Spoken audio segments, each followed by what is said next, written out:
Emma by Jane Austen. Retold by Margaret Tarner.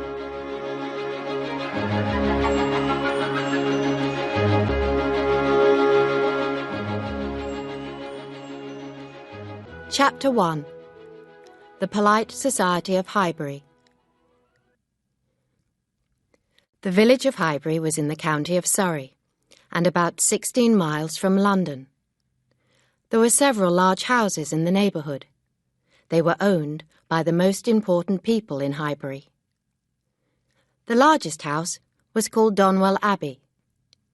It was about a mile from the village, and it was the home of Mr. George Knightley, who also owned much of the land in Highbury. Mr. Knightley worked hard for the people of the neighbourhood, and everybody liked and respected him. Mr. Knightley's dearest friends were Miss Emma Woodhouse and her father, old Mr. Henry Woodhouse. They lived in a large and comfortable house in Highbury, called Hartfield. Emma and her father were important people in Highbury. Mr. Woodhouse had been a widower for many years. His wife, Emma's mother, had died when Emma was 3 years old. Mr. Woodhouse lived very quietly. He did not often leave his home and call on other people. He worried about his health. He often thought that he was ill.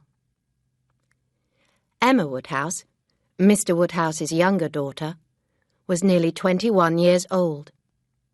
Because her mother was dead, Emma was in charge of everything at Hartfield. She gave orders to the servants, and she decided how much money was spent. She was also the leader of the polite society in the neighbourhood. Emma Woodhouse was very pretty, very clever, and very rich. She was charming, too, and she had many friends. Emma always thought that she was right. Most of her friends agreed with her. Only Mr. Knightley ever told her that she was wrong. About 5 years earlier, Emma's elder sister, Isabella, had married Mr. Knightley's younger brother, John. John Knightley was a clever lawyer who worked hard. He lived with his wife and 5 children in a large house in London.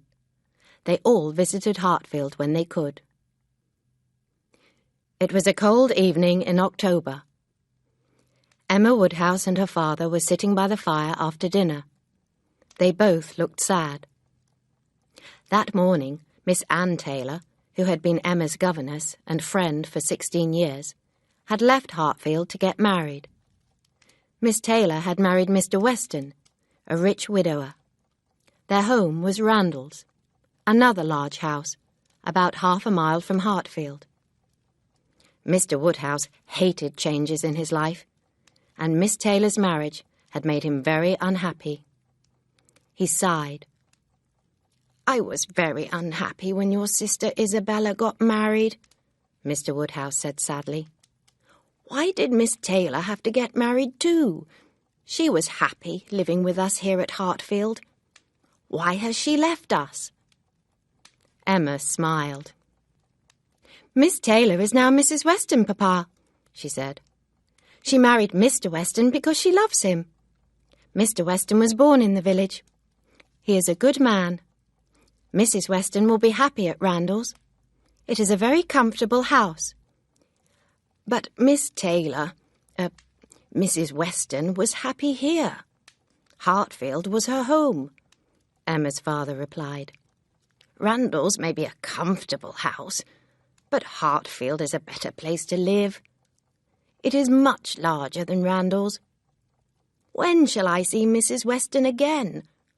I cannot walk to Randalls. It is too far."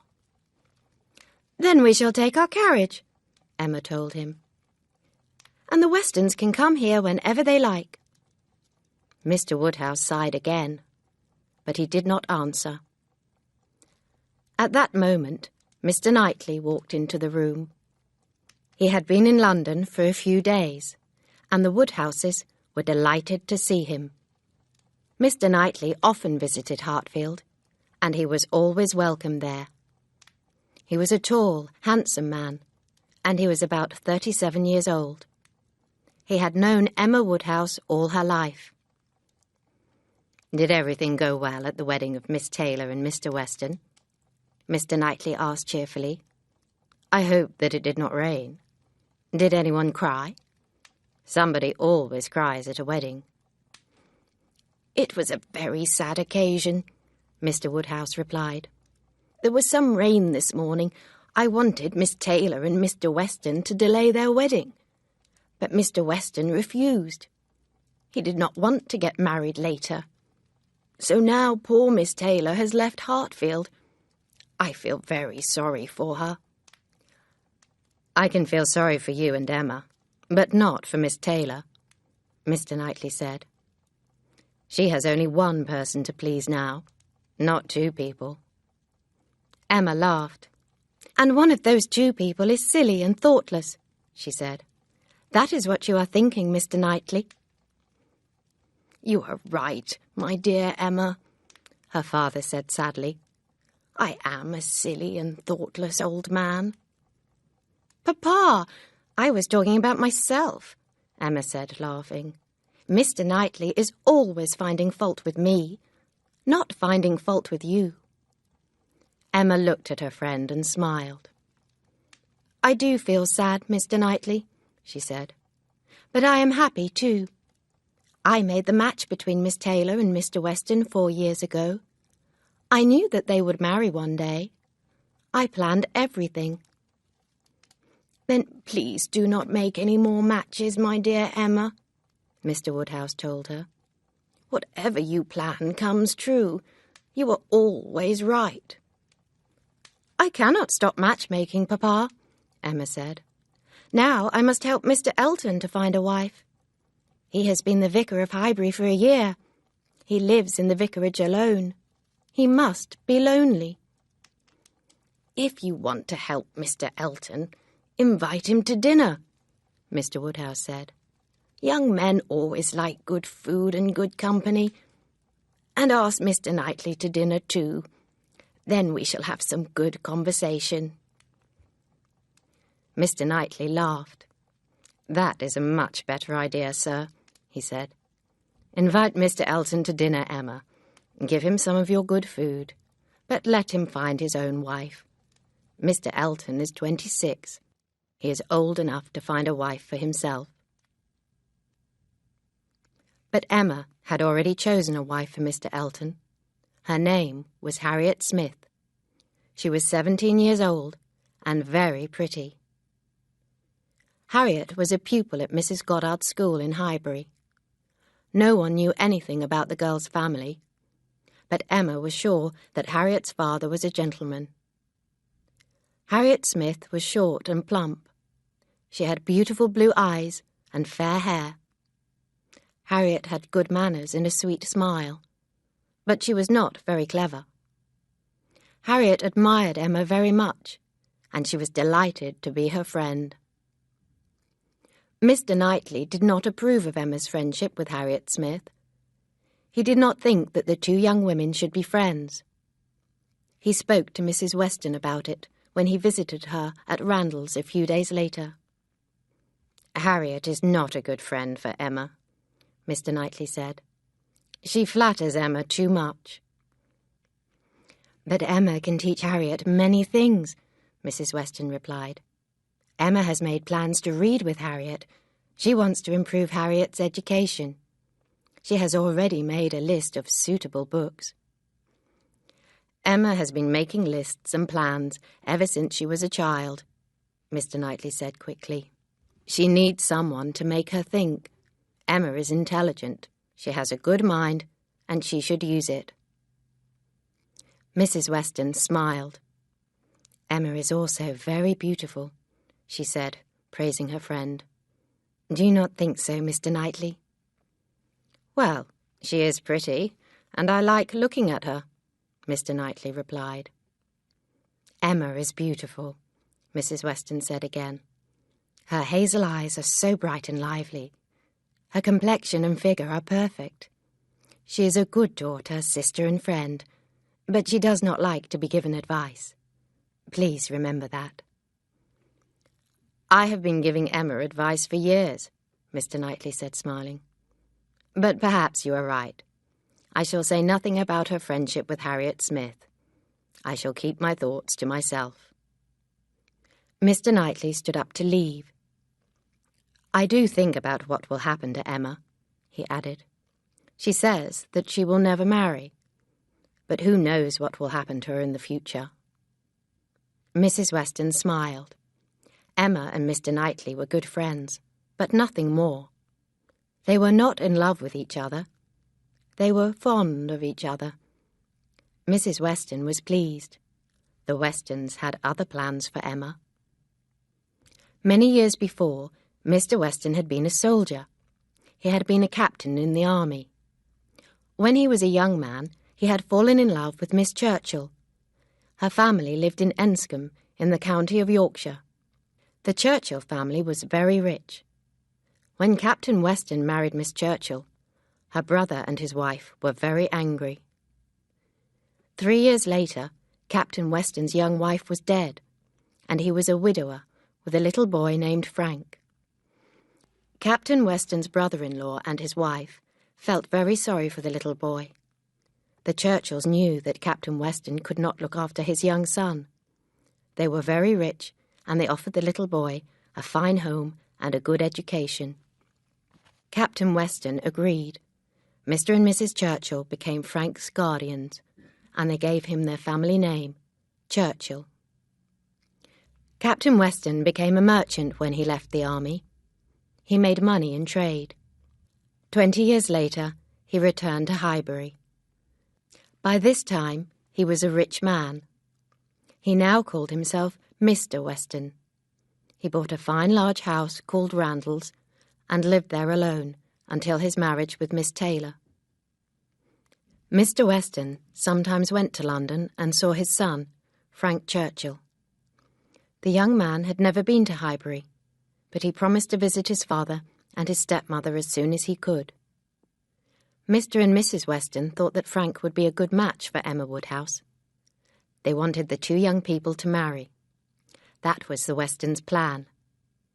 But they kept these thoughts to themselves.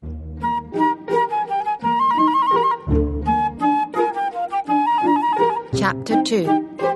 Harriet Smith. Harriet Smith lived at Mrs. Goddard's school, but Emma often invited the pretty girl to Hartfield. Very soon, Harriet was given her own room in the Woodhouses' home. She saw Emma nearly every day and listened carefully to all her advice. In the summer, Harriet had stayed with the Martins of Abbey Mill Farm. The farm was on Mr. Knightley's land, near Donwell Abbey. The farm was owned by Mr. Knightley, and Robert Martin looked after it for him. Harriet talked a lot about the Martins. She told Emma about the size of the farm, the different animals, and the kind Martin family. Emma noticed this, and she decided to find out more about them. Mr. Knightley says that the Martins work very hard, Emma said one day. Mrs. Martin, her daughter and son-in-law, look after the farm well. Oh, Mr. Martin, Mr. Robert Martin, is Mrs. Martin's son. He is not her son-in-law, Harriet said, laughing. Mr. Martin is not married. He looks after the farm because his father is dead. Mr. Robert Martin is a very pleasant young man, and he was very kind to me. And his sister, Elizabeth, was kind too. Emma smiled and thought, is Harriet interested in Robert Martin? Does she hope to marry him? This was not part of Emma's plan for her young friend. The Martins are good people, I am sure, but they are farmers, Emma said. You are my friend now, Harriet. You are meeting the best people in Highbury. I am Emma Woodhouse of Hartfield. The Martins can never be my friends, so they cannot be your friends. You must stop visiting them at once. Harriet's blue eyes filled with tears. Oh, Miss Woodhouse, Yes, I am sure that you are right, she said. You have been so kind to me. I love coming to Hartfield. I understand you, Miss Woodhouse. Then she added sadly, I will not go to Abbey Mill Farm again. Emma was pleased with Harriet's answer. Good.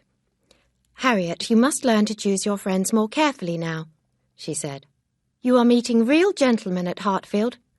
Mr. Knightley is the finest gentleman in Highbury. And Mr. Elton, our vicar, is a gentleman too.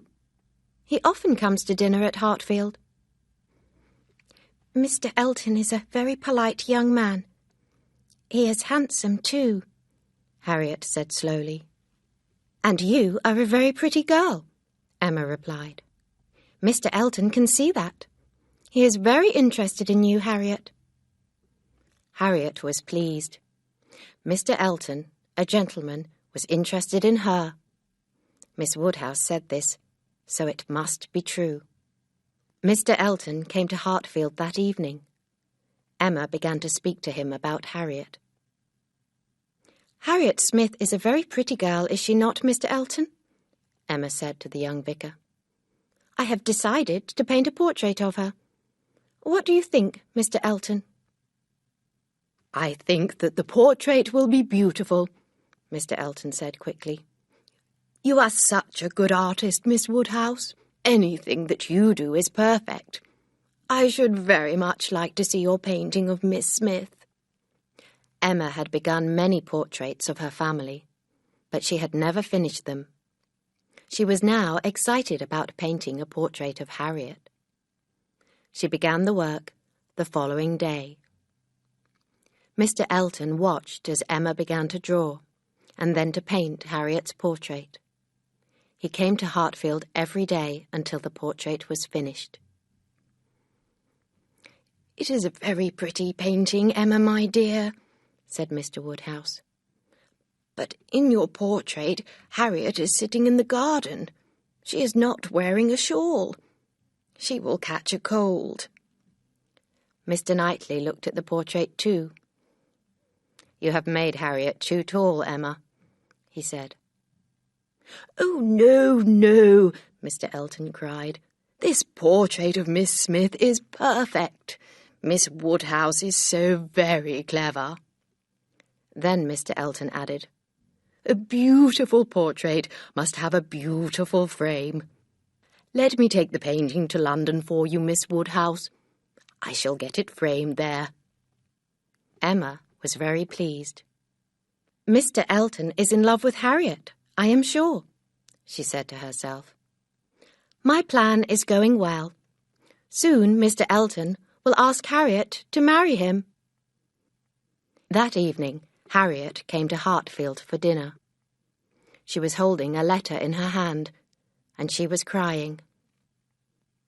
Please read this letter, Miss Woodhouse, Harriet said. I want your advice. Please tell me what to do. Emma read the letter quickly. It was from Mr. Robert Martin, and it was a proposal of marriage. Mr. Martin was asking Harriet to marry him. What must I do, Miss Woodhouse? Harriet asked again. You must answer the letter, of course, Emma replied. Yes, but what must I say, Miss Woodhouse? Harriet cried. It is a good letter. My answer must be well written too. Please help me. Write the letter yourself, Harriet. Then I shall read it, Emma said. Mr. Martin will be unhappy, but your refusal must be very clear. My refusal? Harriet repeated slowly. I have to tell him that I cannot marry him, Miss Woodhouse. Of course, Emma said. You must refuse him. You cannot marry a farmer, Harriet. You are my friend, and I am Emma Woodhouse of Hartfield. You know that I have an important position in Highbury. I could never invite the wife of Mr. Martin to my home. Harriet did not say another word. She wrote a letter of refusal to Robert Martin. Emma read the letter, and it was sent at once. Harriet was very quiet all the evening. Emma tried to make her happy. There is another man who is interested in you, my dear Harriet, Emma said. "I am speaking about our vicar, Mr. Elton. Mr. Elton is a gentleman." "Mr. Elton?" Harriet repeated in surprise. "Yes, he is in London now. He is looking at your portrait and thinking about you. He is in love with you, I am sure of it. You will soon have another marriage proposal, Harriet." Harriet looked much happier. She forgot Robert Martin, and she began to think about Mr. Elton. The next day, Mr. Knightley called at Hartfield. Emma was surprised when he began talking about Harriet. "You have been a good friend to Harriet Smith," he said, "and now I think that she will have some good news for you." Emma was very surprised. Had Mr. Elton been talking to Mr. Knightley about his love for Harriet? "Robert Martin came to see me 2 evenings ago," Mr. Knightley went on. "He told me that he loved your friend Harriet Smith. He was going to write to her and propose marriage. It will be a good match. I know that you will be pleased. I expect that Harriet will be coming here soon to tell you her good news." "Mr. Martin has already sent the letter," Emma said quietly. "Harriet has refused him." Mr. Knightley stood up. He looked very surprised. "I know that Harriet is a silly girl," he said, "but she has refused Robert Martin. Are you sure, Emma?" "Yes, I saw the letter myself," Emma replied. Mr. Knightley was very angry now. "You saw the letter?" he said. "No, Emma, you wrote it, or you told Harriet what to write." "Perhaps I did," Emma replied. "But I was right. Robert Martin is not Harriet's equal." "No, he is far, far better," Mr. Knightley said angrily. "No one knows anything about Harriet Smith's family. She is pretty and good-tempered, but that is all. She has only a simple education and no sense. She was happy to know the Martins before she met you. You have spoilt Harriet Smith by making her your friend, Emma. You have made Robert Martin very unhappy. Harriet may soon be unhappy too." "Why? I have introduced Harriet to people from good society," Emma replied. "She is a very beautiful girl. There is a much more suitable young man in Highbury who will be happy to marry her." Mr. Knightley was more angry than before. "If you are talking about Elton, you are wrong," he said. "I know that young man better than you do. He may praise Harriet, but he will never marry her. She is poor. Elton will marry a rich woman as soon as he finds one. You have made a bad mistake, Emma. You have made a very bad mistake. Good afternoon." Emma smiled as Mr. Knightley left the room, but his words had upset her. Emma did not want to quarrel with Mr. Knightley, but she knew that he was wrong. Mr. Elton brought back Harriet's portrait from London that afternoon. The painting had been beautifully framed. The portrait was soon hanging on a wall in the sitting-room at Hartfield. Every time that Mr. Elton looked at the picture of the beautiful girl, he smiled. Emma made sure that Harriet was always at Hartfield when Mr. Elton came to dinner. Mr. Elton was always smiling now. Emma thought that she knew why. It was the middle of December, but the weather was fine. One morning, Emma and Harriet walked to a cottage which belonged to a poor family. They were taking food to them. The road to the little cottage went past the vicarage.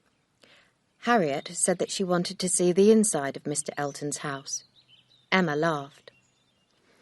"You will soon be married to Mr. Elton and living there yourself," she told Harriet. "Then I shall be happy to visit you in your own home." Harriet blushed. Her face became red, but she looked very happy. "I am very surprised that you have not married Miss Woodhouse," Harriet said cheerfully. "You are so beautiful and so clever." "I am happy as I am," Emma replied. "I do not think that I shall ever marry. Why should I? I have my own home and a loving father. I have money too. But if you do not marry, you will be like Miss Bates in the village, Harriet said sadly. People will feel sorry for you. Miss Bates is poor. That is why people feel sorry for her, Emma replied. I am rich. I shall be busy and happy all my life. My sister has 5 children, my nephews and nieces. When I am old, I shall be able to enjoy their company. Miss Bates has a niece, Harriet said. Do you know her? Oh, yes. Jane Fairfax, Emma replied. Miss Bates is always talking about her. I am tired of hearing her name. I always have to meet Jane Fairfax when she comes to Highbury. Her aunt thinks that we are friends. But Jane is very cold and unfriendly. I do not like her. By now, Emma and Harriet had reached the poor family's little cottage. Emma spoke kindly to them and gave them the food. Very soon, the 2 friends were on their way home again. After a few minutes, they saw Mr. Elton walking towards them. The young vicar smiled. Good morning, Miss Woodhouse and Miss Smith, Mr. Elton said, bowing politely. Let me walk back to Hartfield with you. If Harriet was alone, Mr. Elton might propose to her, Emma said to herself. Then she had an idea. As they came near to the vicarage, she began to walk more slowly. My bootlace is loose. I must tie it, Emma said. Please go on. Mr. Elton and Harriet walked on together. Emma bent down quickly and broke the lace. Oh dear, Emma called out. My lace is broken. Mr. Elton, may I go into your house? May I speak to your housekeeper? Perhaps she can give me another lace. Mr. Elton was delighted to help Miss Woodhouse. Soon they were all inside the vicarage. Emma went to see the housekeeper and left Mr. Elton and Harriet together. Emma talked to the housekeeper for as long as possible. Then she went to the sitting room. When she entered the room, Mr. Elton and Harriet were standing by the window. But after listening to their conversation for a few minutes, Emma was disappointed. Mr. Elton was talking about food, not love. That young man is taking a long time to decide about marriage, Emma thought to herself. But he will ask Harriet to marry him soon. I am sure of it. Chapter 3. Mr. Woodhouse goes out to dinner. Another week passed, and Mr. Elton still had not proposed to Harriet. John Knightley was bringing his family to Highbury for the Christmas holiday, and Emma was very busy getting Hartfield ready for their visit. Mr. Woodhouse was a kind man, and he loved his family very much. But he was easily upset, and he worried about many things. He worried most about his health and the health of his family. He did not like bad weather and any kind of travel. He hated change of every kind. The weather was now very cold, and the ground was hard and slippery with ice. Mr. Woodhouse was very worried about the Knightleys' journey from London to Highbury. 16 miles is a long way, he said, and the roads are bad at this time of year. However, the Knightleys all arrived safely, and Mr. Woodhouse was delighted to see his daughter Isabella and her children again. Isabella, Mrs. John Knightley, was very like her father. She worried about her health and her children's health. Isabella was not as clever as her younger sister Emma, but she was very kind. John Knightley, Emma's brother-in-law, was a clever and very successful lawyer. But he was not as pleasant as his brother George Knightley of Donwell Abbey. John Knightley became angry easily, and he always said what he thought.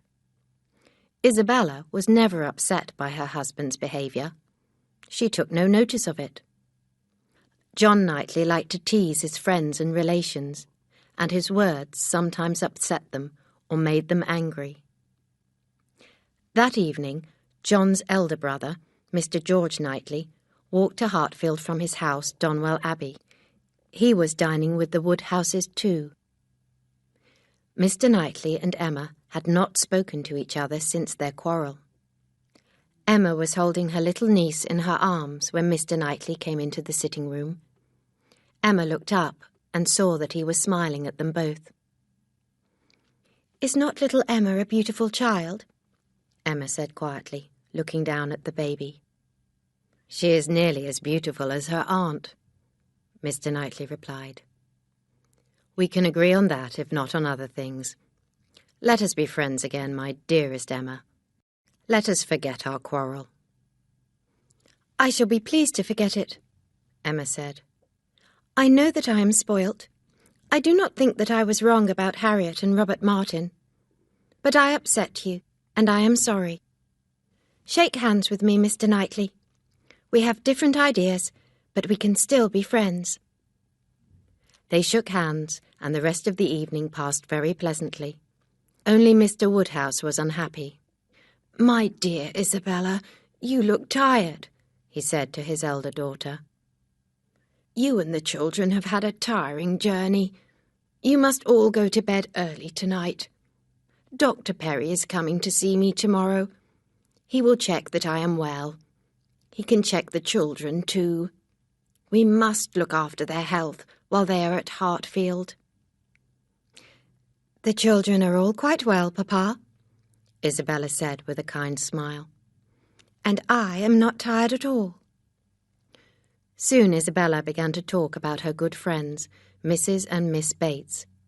She was pleased to hear that they were both well. "And what about Miss Bates's niece, Jane Fairfax?" Isabella went on. "Sometimes I see her in London with her guardians, the Campbells. Jane is so clever and so beautiful. Do you not agree, Emma? You could be such good friends if Jane lived in Highbury." "Emma has a friend, Miss Harriet Smith. She is a very pretty girl," Mr. Woodhouse said. "Harriet often stays with us. You will see her here very soon." Time passed quickly and happily at Hartfield. Emma, Mr. Woodhouse, Mr. Knightley, and Isabella and John Knightley were invited to dine with the Westons at Randalls on the 24th of December, Christmas Eve. Mr. Elton and Harriet were also invited to the dinner party that evening. Harriet had been staying at Hartfield, but then she caught a very bad cold. Isabella was afraid that her children would become ill too, so Harriet went back to the school where Mrs. Goddard could look after her. Emma went to see Harriet on the morning of the 24th of December. The poor girl had a sore throat, and her face was very pale. "You cannot come to Randalls tonight. You are too ill," Emma said. "Mr. Elton will be sorry that you are not there." As Emma left the school, she met Mr. Elton himself and told him about Harriet's cold and sore throat. "I am afraid that Harriet will have to stay at home tonight. She has a bad cold," Emma said. "And you have been visiting her, Miss Woodhouse?" Mr. Elton said in surprise. "That is not right. You must think of your own health." "You look rather pale, Mr. Elton," Emma told him. "Perhaps you should stay at home too."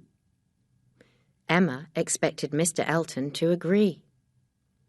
He could stay at home instead of going to dinner at Randalls, she thought. He could think of Harriet. He could write her a loving letter. But at that moment they met John Knightley. He offered to take Mr. Elton in his carriage to Randalls that evening, and with a happy smile, Mr. Elton agreed. As Mr. Elton walked away quickly, Emma's brother-in-law laughed. "That young man always smiles when he sees you, Emma," John Knightley said. "I think that he is in love with you. Please be careful." And he laughed again. He enjoyed teasing his sister-in-law. No, you are wrong. Mr. Elton loves Miss Smith, not me, Emma said. Mr. Elton and I are good friends, nothing more. But John Knightley laughed once again and shook his head. By the evening, the weather was extremely cold. Mr. Woodhouse, Emma, Isabella and her husband were going to travel from Hartfield to Randalls in 2 carriages. Mr. Woodhouse went in his own carriage with Isabella. Emma went with John Knightley in his carriage, and they drove to the vicarage to collect Mr. Elton. The vicar was waiting for them with a happy smile. He smiled at Emma all the way to Randalls, and did not stop praising her. John Knightley listened, but he said nothing. Emma was worried. Did Mr. Elton think that she loved him? No, it was impossible. At dinner, Emma sat next to Mr. Weston. He was talking about his son, Frank Churchill. Yes, we had a letter from Frank this morning, Mr. Weston said, smiling happily. My son is planning to visit us here in Highbury. He will be here in 2 weeks. His aunt, Mrs. Churchill, is often ill, and she does not like Frank to leave her. But he will come this time, I know. Emma was delighted to hear this news. She had always wanted to meet Mr. Frank Churchill, and she knew that Mrs. Weston did too. After dinner, Emma spoke to Mrs. Weston about Frank's visit. I am looking forward to seeing Mr. Frank Churchill at Highbury, she said. I hope that Mrs. Churchill will let him come, Mrs. Weston replied. She is a bad-tempered woman, and she is very jealous of Mr. Weston. She wants to keep Frank with her at Enscombe, if she can. If Frank Churchill wants to come here, I am sure that he will, Emma said. The gentlemen came into the room where the ladies were sitting, and everyone had tea. Mr. Elton sat next to Emma. He was smiling more and more. He began talking about Harriet's sore throat. But Emma soon understood that he was worried about her, not Harriet. Miss Woodhouse must think about her own health, Mrs. Weston, the young vicar said. Miss Woodhouse is important to us all. Please tell her to be careful, Mrs. Weston. She will listen to you.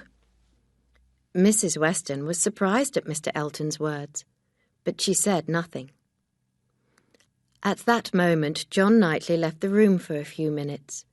When he came back, he was smiling. Well, sir, he said to Mr. Woodhouse, we shall all have an exciting journey home. Snow has been falling for some time. Mr. Woodhouse hated excitement, and he especially hated bad weather. He looked worried, and Isabella did too. My poor children, she cried. I must get back to them tonight. Will the carriages be able to travel through the snow on the road? Everyone stood up and began talking at once. Mr. Knightley looked at his brother John and frowned. Then he left the room. He came back a few minutes later. There is very little snow, Mr. Knightley said quietly to Emma. John was teasing us. If you all leave now, you will have a safe journey home. Shall I tell the servants to bring the carriages to the door? Yes, please do. Thank you, Emma said quickly. Soon everyone was ready to go. Mr. Woodhouse slowly got into his own carriage, and Isabella followed him. John Knightley got in too, and the carriage moved on. Emma got into the second carriage, and she was followed by Mr. Elton, who sat beside her. They were alone. Then Emma saw that Mr. Elton had been drinking too much of Mr. Weston's good wine. As the carriage began to move, Mr. Elton took Emma's hand and held it in his own. My dear Miss Woodhouse, he cried, I cannot hide my feelings any longer. They are too strong. You must know how much I love you. Please accept my proposal of marriage and make me the happiest of men. Emma was angry, but she did not show her true feelings. Mr. Elton, you should be saying these things to Harriet, not to me, she said quietly. Miss Smith? I do not care for Miss Harriet Smith, Mr. Elton cried. I love you, Miss Woodhouse, only you. Emma was silent. She did not know what to say. You are making me very happy, Miss Woodhouse, Mr. Elton said, smiling. Your silence tells me that your feelings are the same as mine. Mr. Elton, you are very wrong, Emma said angrily. I have no wish to marry anyone, and I would certainly never marry you. They sat silently until they reached the vicarage. Mr. Elton got out of the carriage without saying another word, and Emma was taken home to Hartfield. She did not sleep well that night. She had been very wrong about Mr. Elton. He had never loved Harriet Smith. That silly young man thinks that he is my equal, Emma thought. I cannot believe it.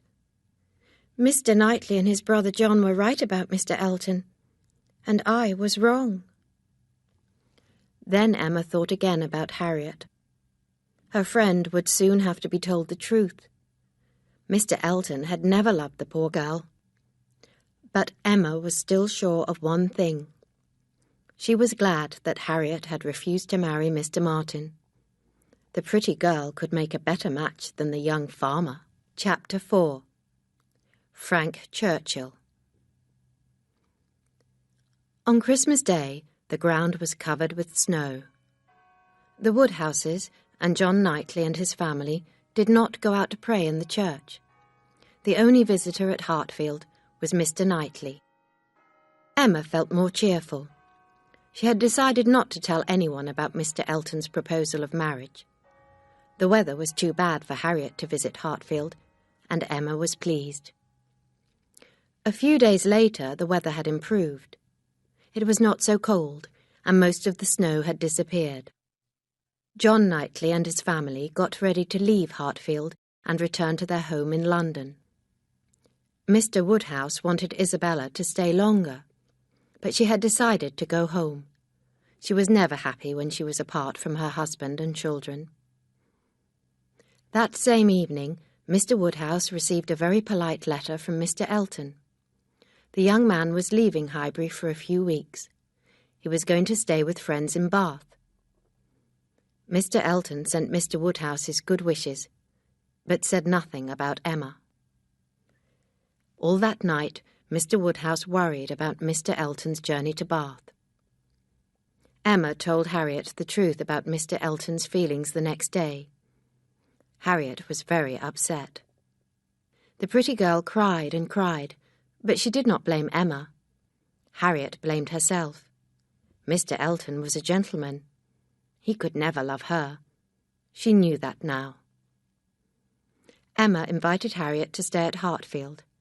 She tried to help her friend to forget Mr. Elton. The Westons had been expecting Frank Churchill to visit them at Randalls, but he did not come. Mrs. Churchill was ill again, and Frank could not leave her. Mrs. Weston is very disappointed, Emma said to Mr. Knightley. I am sorry too, but Mr. Weston now hopes that his son will come in the spring. I cannot understand that young man, Mr. Knightley said angrily. The name of Frank Churchill always made Mr. Knightley angry. He must be very selfish, Mr. Knightley went on.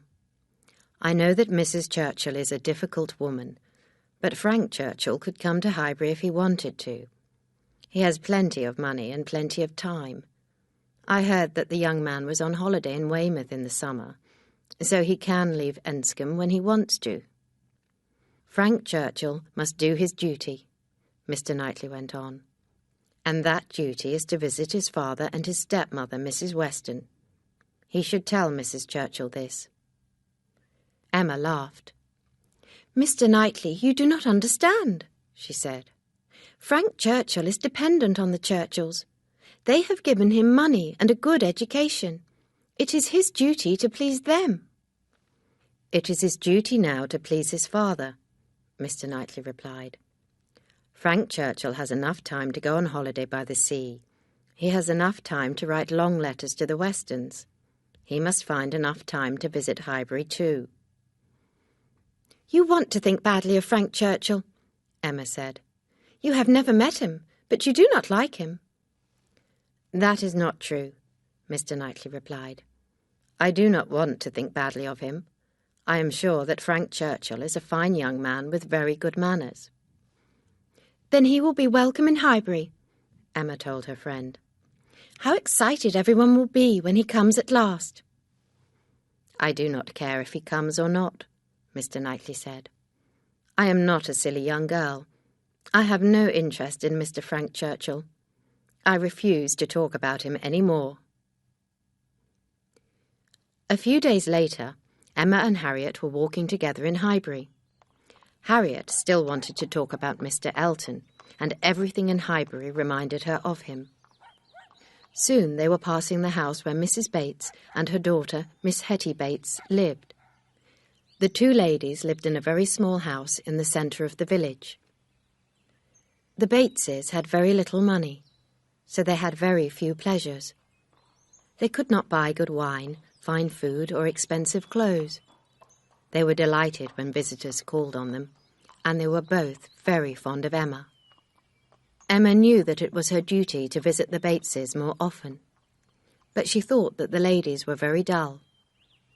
Old Mrs. Bates was very deaf. Miss Bates was always talking about her niece, Jane Fairfax, and reading Jane's latest letter to her visitors. On that morning, Emma was tired of hearing Harriet talk about Mr. Elton, so she said to her young friend, "Perhaps we should call on Mrs. and Miss Bates. Their lives are very dull. It is our duty to make them happier." Miss Bates began talking as soon as her visitors came into the sitting-room. "My dear Miss Woodhouse, my dear Miss Smith, what a pleasure it is to see you in our little house," she cried. "How is dear Mr. Woodhouse? Our dear friend Mrs. Cole has just left. She was talking about Mr. Elton. It is a pity that he has gone to Bath. How we shall all miss him. He has such good manners and such a pleasant smile. Mrs. Cole was kind enough to eat some of my cake," Miss Bates went on. "Do sit down, Miss Woodhouse. Perhaps you and Miss Smith will have some cake too." Emma smiled politely and accepted a piece of cake. Miss Bates soon began talking about her niece, Jane Fairfax. "Yes, our dear Jane is in Bath too. Everyone there admires her.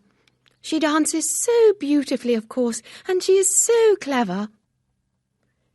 "Have you had a letter from Miss Fairfax recently?" Emma asked politely. "I hope that she is well."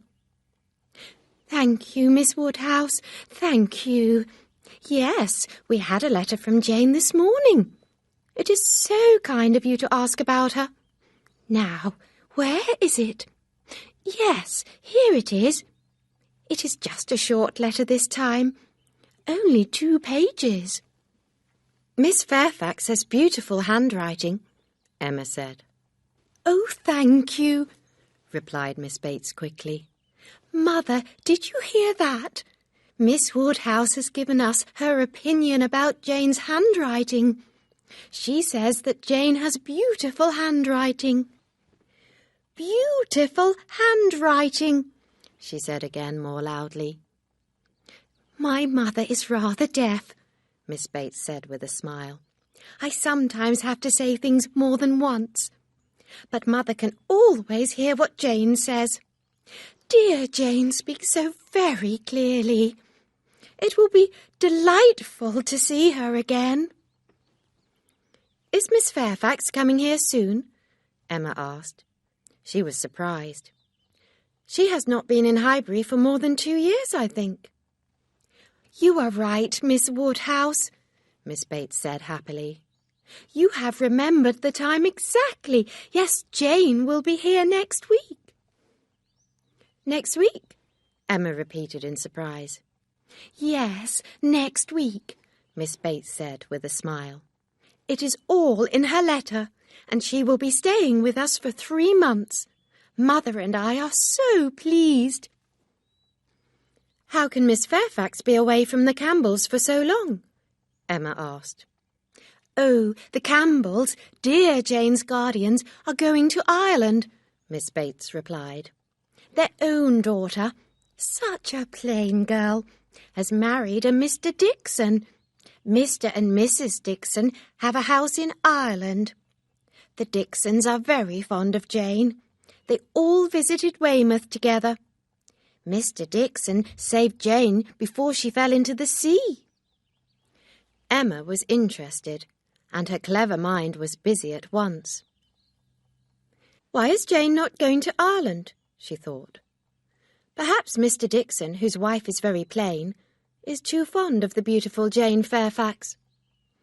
Emma wanted to know more. I am surprised that Miss Fairfax is not going to Ireland, she said. Mrs. Dixon is Miss Fairfax's dear friend, I believe.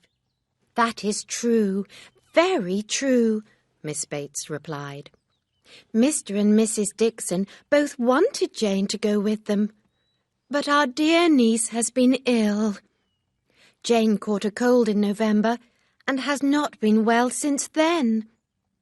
If she comes to Highbury, Mother and I can look after her.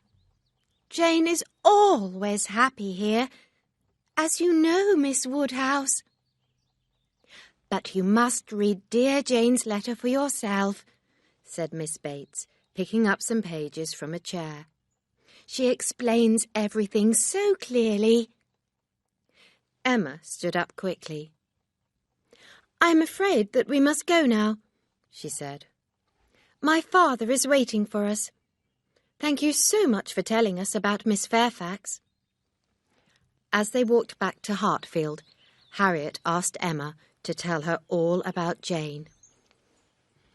Why does Jane Fairfax live with the Campbells and not here in Highbury with Mrs. and Miss Bates? Harriet said. It is an interesting story, Emma replied. Jane Bates, Mrs. Bates's younger daughter, married a soldier named Lieutenant Fairfax. He was killed fighting for his country soon after baby Jane was born. Before he died, Lieutenant Fairfax saved the life of Colonel Campbell. Then, when Jane Fairfax was 3 years old, her mother died and Jane became an orphan. The Campbells looked after Jane as well as their own daughter, Emma continued. And when Jane was 9 years old, they became her guardians. The Campbells gave Jane a good home and a good education, and she has lived with them ever since. So, the Campbells are rich, Harriet said. No, they are not, Emma replied. If Jane does not marry, she may have to become a governess. She has had a good education and she is clever. She will do well. Let us talk about someone else, Harriet, Emma said. I am tired of Jane Fairfax. I was hoping that Frank Churchill was coming to Highbury, not Jane. I am far more interested in Frank. Emma did not like Jane Fairfax, but she did not know why. The two girls were the same age.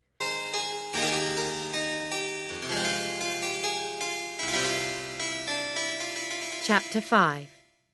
Jane Fairfax. It was now February. Emma soon gave Mr. Knightley the news that Jane was coming to Highbury. I am pleased to hear it, Mr. Knightley said. She will be a better friend for you than Harriet Smith. You do not like Jane because she is better educated than you, Emma. She reads many more books, and she plays the piano better than you do. She is a very beautiful and a very clever young woman. Yes, but she is so cold, Emma had replied. I do not enjoy her company. It is difficult to talk to Jane Fairfax. I never know what she is thinking. Her aunt talks too much, and Jane Fairfax does not talk enough. But when Jane arrived in Highbury, Emma felt that she had been very unkind to her. Jane was tall, and she had a good figure. She had beautiful dark grey eyes and dark brown hair. Her skin was pale, and she had a lovely complexion. Everyone agreed that Miss Fairfax was very charming. Emma decided to be more friendly towards the beautiful girl, and she soon invited Jane, Mrs. Bates, and Miss Bates to spend the evening at Hartfield. But after one evening, Emma's unkind feelings about Jane Fairfax returned. Emma decided that she did not want to see Jane again.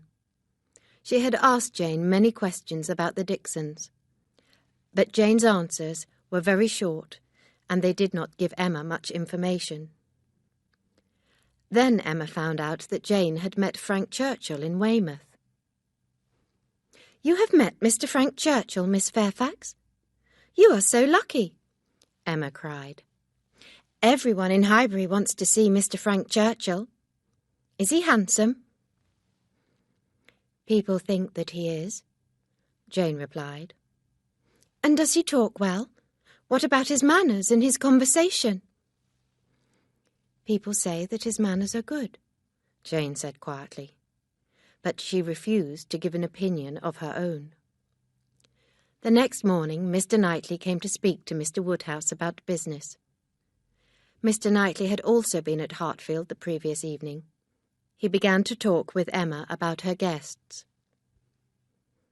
"I had a very pleasant time last night," Mr. Knightley said. "You and Jane gave us some good music, Emma, and you gave us some good conversation."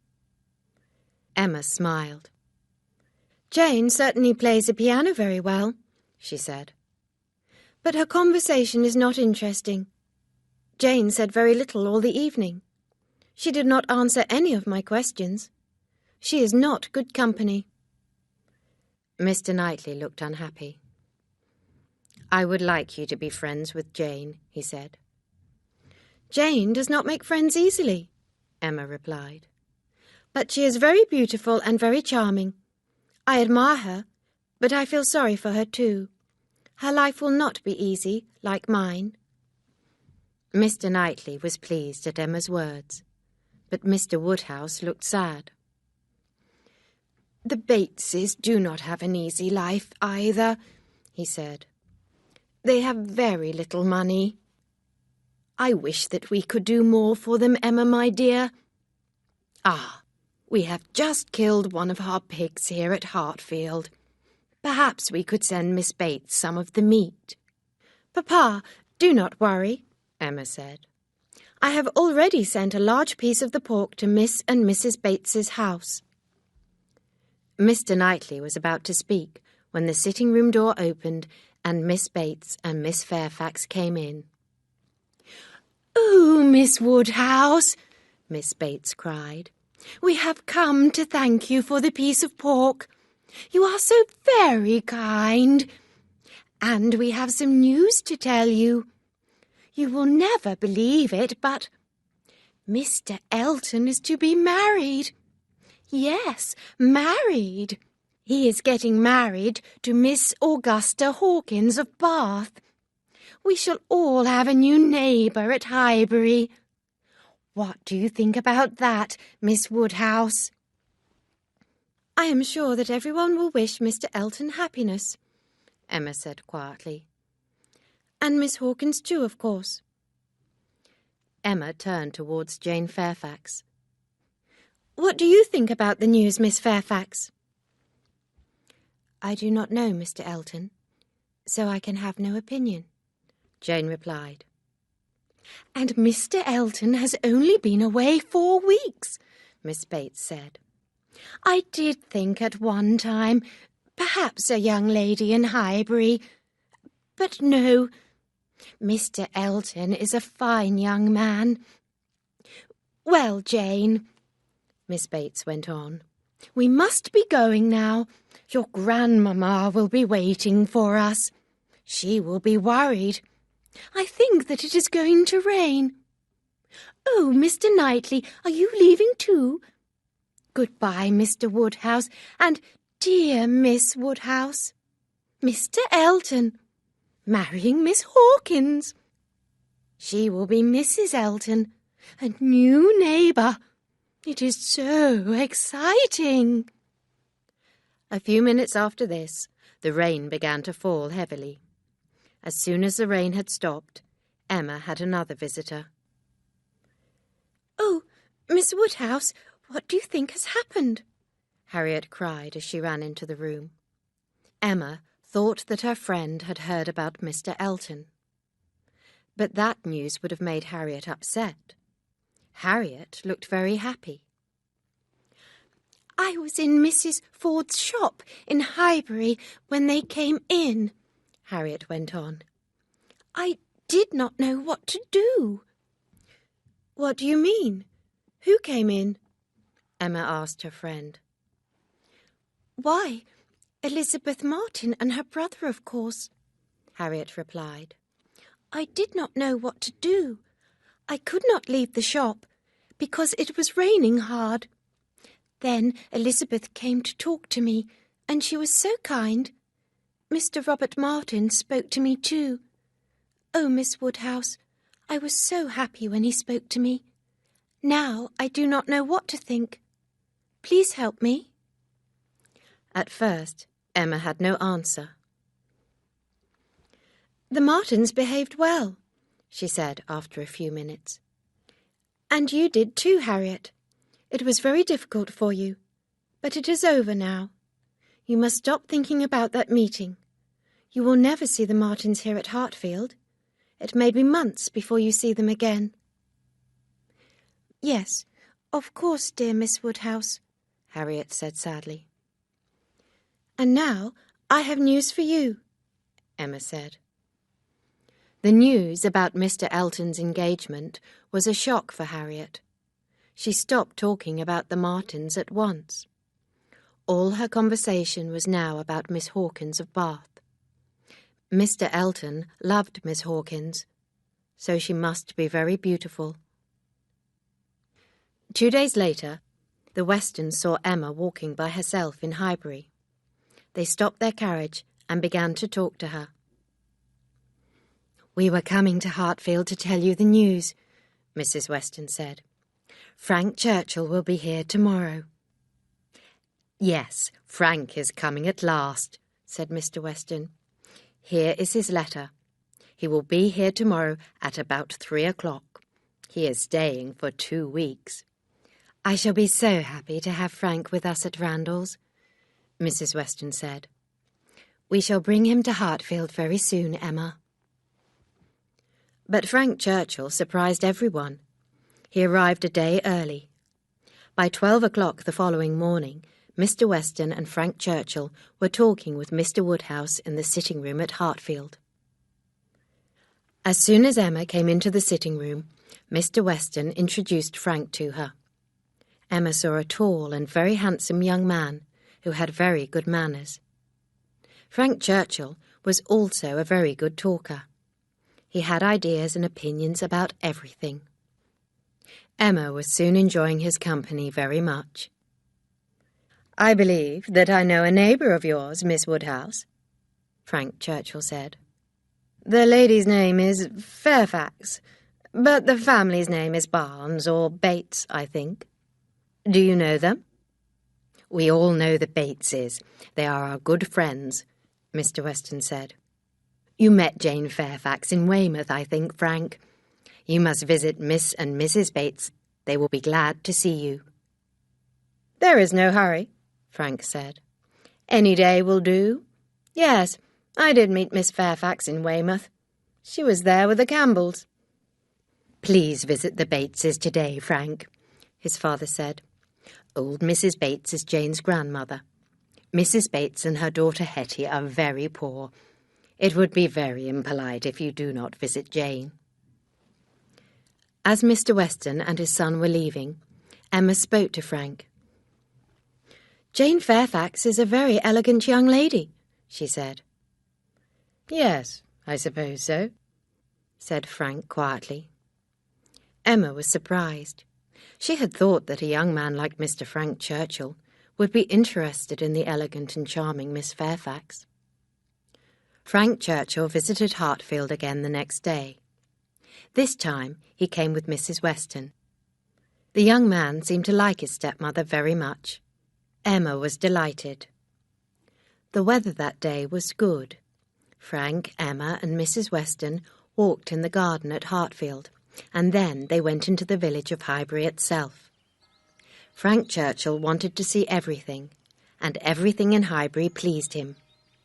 They all stopped outside the Crown Inn. When Frank heard that the inn had a ballroom, he became very excited. He wanted to see inside the room at once. "This room is perfect for dancing," Frank Churchill said as he looked around. "We must have a ball while I am in Highbury.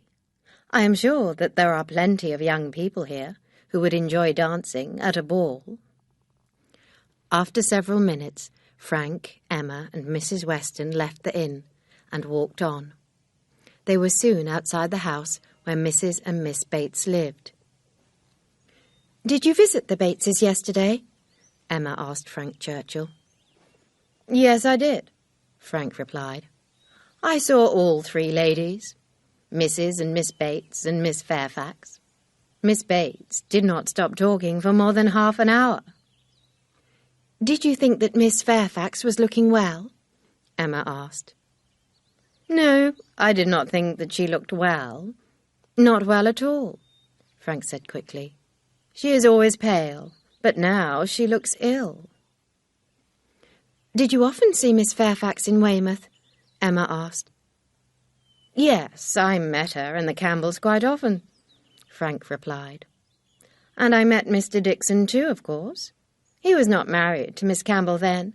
Mr. Dixon admired Miss Fairfax, and he admired how she played the piano too.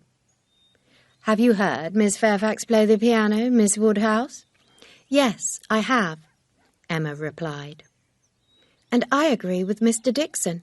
Miss Fairfax plays very well." "Miss Fairfax does everything extremely well," Frank said, smiling. "However, Mr. Dixon married Miss Campbell. I do not know what Miss Fairfax thought about that." "You have been Miss Fairfax's friend longer than I have." "I cannot say that I am Miss Fairfax's friend," Emma said. "She is very reserved, and it is difficult to know her. I often think that she is hiding something, that she has a secret." "I agree with you," Frank Churchill said. "It is difficult to be fond of a reserved person." Emma was very pleased with Mr. Frank Churchill. His conversation was interesting and amusing. He was charming, and he had good manners. Emma enjoyed his company, but she was very surprised when Frank went away the next day. He rode to London to have his hair cut. Mr. Weston laughed, but Mrs. Weston shook her head. Mr. Knightley had not approved of Frank Churchill from the first time that he had heard about him. When Emma told Mr. Knightley about Frank's visit to London, he was silent for a moment. Then he said, "It is just as I thought. Frank Churchill is a silly, spoilt young man." Chapter 6. An Invitation from the Coles. The Coles had lived in Highbury for several years. Because Mr. Cole was a merchant and had made money in trade, Miss Woodhouse did not invite the Coles to Hartfield. However, the Coles had now decided to give a dinner party, and they invited all the polite society of Highbury. Everyone received an invitation except Mr. Woodhouse and Emma. Emma had decided to refuse any invitation from the Coles, but she was angry when she was not invited. Then at last, the invitation arrived. Inside it, there was a handwritten note from Mrs. Cole. She explained why the Woodhouses' invitation had arrived late. They had been waiting for a screen to arrive from London.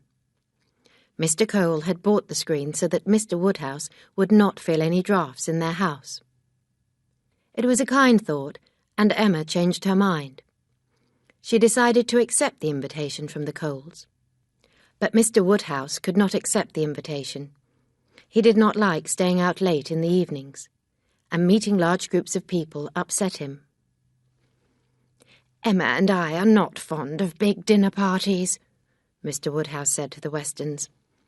I shall stay at home, but you and Mr. Knightley can take care of Emma, so she should go. I have asked Mrs. Goddard and Mrs. Bates to come to Hartfield on that evening, Papa, Emma told her father. You can all have dinner together and then play cards.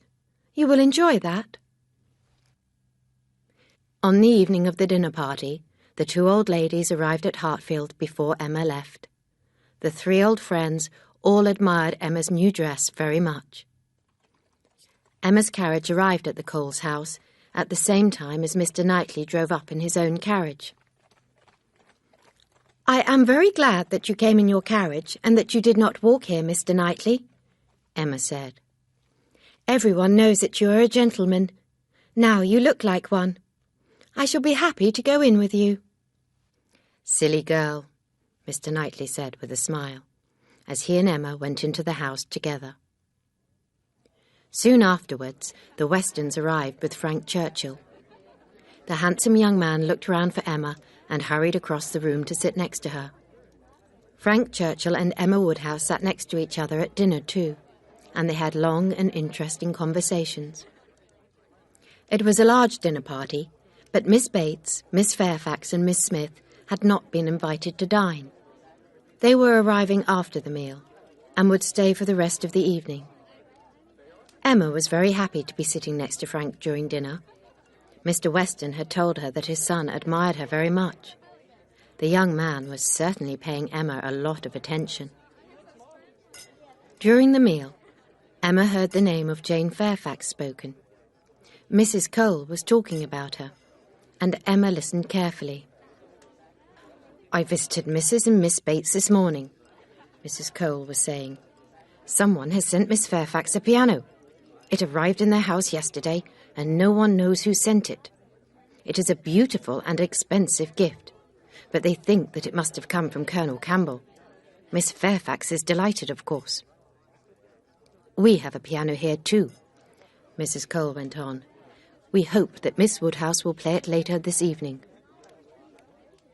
I should be very pleased to play your piano, Mrs. Cole, Emma replied. She saw that Frank Churchill was smiling. Why are you smiling? Emma asked, as she smiled too. I am happy that Colonel Campbell has given Miss Fairfax such a fine gift, Frank replied. If the Colonel did send the piano. Perhaps Mrs. Dixon sent it, Emma said. Or Mr. Dixon. You told me that Mr. Dixon admired Miss Fairfax. He admires her too much, perhaps.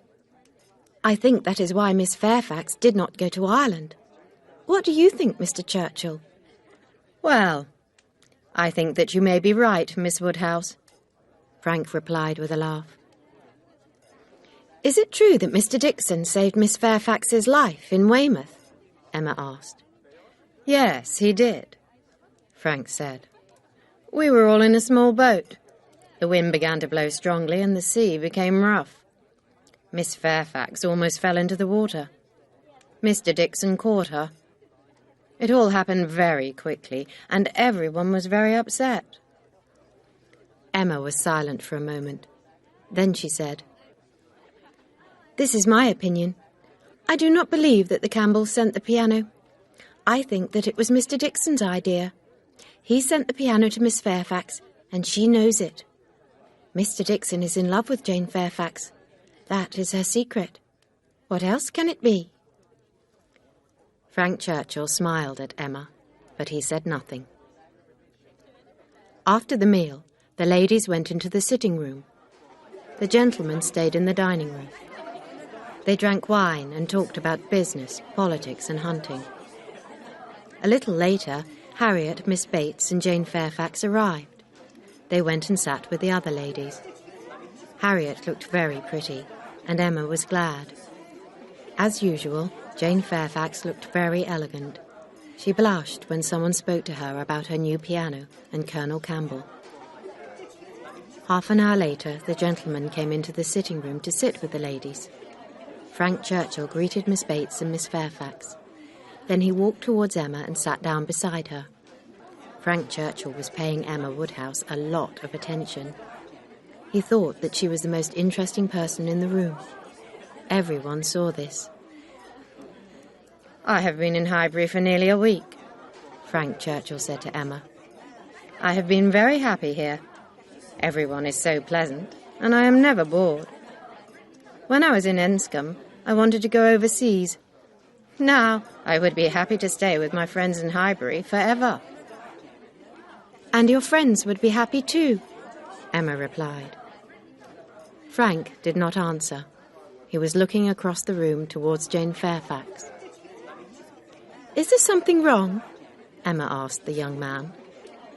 "What are you looking at?" "I am sorry, Miss Woodhouse," Frank said. "I was looking at Miss Fairfax's hair. What has she done to it? Those curls look very strange. She did not have curls in Weymouth. Is that hairstyle the latest fashion? I must go and ask her." Frank hurried across the room to speak to Jane, and Mrs. Weston sat down next to Emma. "I have something very interesting to tell you, Emma," Mrs. Weston said. "Miss Bates and Miss Fairfax came here in Mr. Knightley's carriage, and he will take them home again. What do you think about that?" "I think that Mr. Knightley is a very kind man," Emma said with a smile. "And I think that he is in love," Mrs. Weston said. "I think that he is in love with Jane Fairfax. I have made a match between Mr. Knightley and Jane Fairfax." "That is not possible," Emma cried. "I cannot believe that Mr. Knightley will ever want to marry, and he will certainly never marry anyone like Jane Fairfax. You are not good at matchmaking, Mrs. Weston. I am a better matchmaker, and Mr. Knightley will not want Jane Fairfax and Miss Bates at Donwell Abbey. Miss Bates would talk about her dear Mrs. Knightley all the time.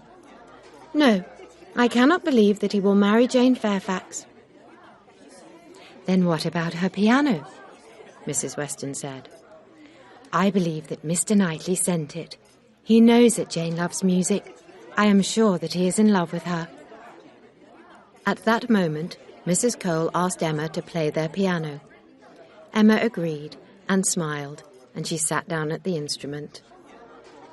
As Emma began to play and sing, Frank Churchill walked over to the piano. He stood beside Emma and sang with her. They sang several songs together, and then Emma stood up. Miss Fairfax took her place. Jane played and sang much better than Emma, and soon Frank was singing with her. Mr. Knightley sat down beside Emma, but he was looking across the room at Jane Fairfax and Frank Churchill. "Miss Fairfax's voice is not strong," Mr. Knightley said angrily. "That young man is too fond of the sound of his own voice. He is making Jane sing too much. I shall ask Miss Bates to stop her." Mr. Knightley turned to Miss Bates, who was sitting near to them. "Miss Bates, are you mad?" he said. "Your niece is singing far too much. She will hurt her throat. Please stop her." Miss Bates was worried about Jane too. She hurried across to the piano and spoke to her niece quietly. Jane nodded and stood up. After this, Mrs. Weston started to play the piano, and the dancing began.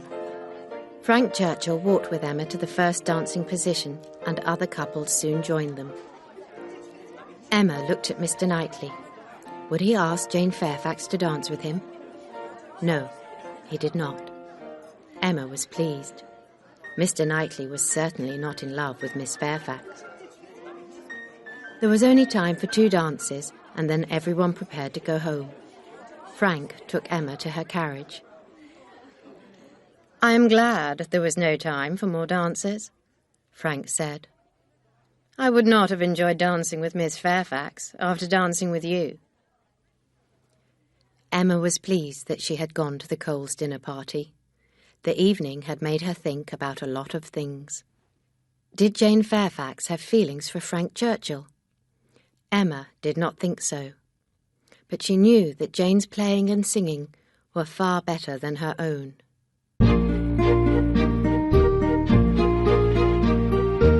Chapter 7. The Piano. The next morning, Emma sat down at her own piano to practice.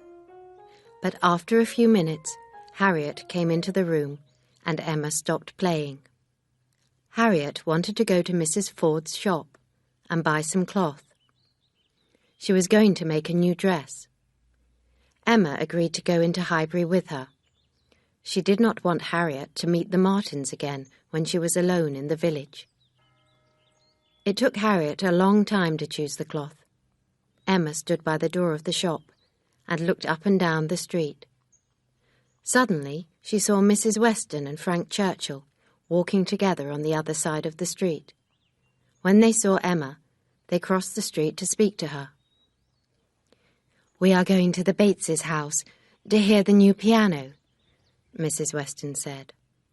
"And then we were planning to go to Hartfield to see you." "Perhaps you can visit the Bateses by yourself," Frank said to Mrs. Weston. "I will go back to Hartfield with Miss Woodhouse and wait for you there." "Do come with me, Frank," Mrs. Weston said. "Miss Bates will be so happy to see you." Frank agreed, and Emma went back into the shop. She helped Harriet choose the cloth and some ribbon. At last, Harriet decided what she wanted. Mrs. Ford promised to send the cloth and ribbon in a parcel to Hartfield. As Emma and Harriet were leaving the shop, Mrs. Weston and Miss Bates came in. As usual, Miss Bates began talking at once. "My dear Miss Woodhouse," she cried, "please come across the street to my house and sit with us for a little time. You must hear the new piano. We should so like to hear your opinion of it. You play so well yourself, Miss Woodhouse. Mr. Churchill said that I should ask you. Yes, Mr. Churchill. He is repairing my mother's spectacles. She broke them this morning. Is that not clever of Mr. Churchill? So kind." Still talking, Miss Bates led the others out of the shop and across the street to the house where she lived. They walked up the stairs and into the little sitting room. Old Mrs. Bates was asleep in a chair by the fire, and Frank was sitting at a table. Jane was standing by her new piano, looking at a book of music. Frank looked up from the pair of spectacles that he was holding and smiled. "You see, Miss Woodhouse, I am being useful," he said. "Look, I have repaired Mrs. Bates's spectacles, and now that you are all here, perhaps Miss Fairfax will play for us." Jane sat down at the piano and began to play. Everyone agreed that the piano was a very good one. "Colonel Campbell or someone chose very well," Frank said softly. Then he said in a louder voice, "I wonder if your friends in Ireland are thinking of you now, Miss Fairfax. I am sure that Colonel Campbell would like to see you now with his gift." "I am not sure that Colonel Campbell sent the piano," Jane said very quietly. Frank walked across the room and stood beside her.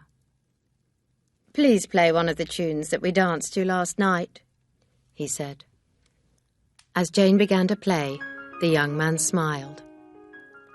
"That tune brings back happy memories," Frank said. "We heard that tune in Weymouth, too." Jane blushed, and she stopped playing at once. "Please do not stop," Frank Churchill said. "Here is a book of Irish tunes. They were sent with the piano, I believe. Play one of these tunes, Miss Fairfax. Everything has been chosen so carefully. These gifts were sent with real friendship, even love." Emma looked at Jane and was surprised. Jane was smiling. She had understood Frank Churchill's words very well.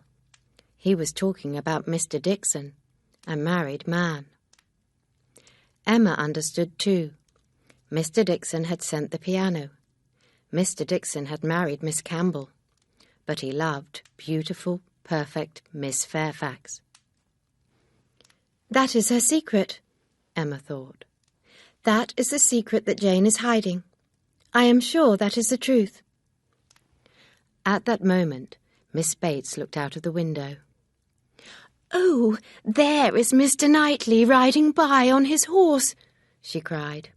"I will go into Mother's room and call to him." The rooms were very small, and everyone could hear Miss Bates as she spoke to Mr. Knightley.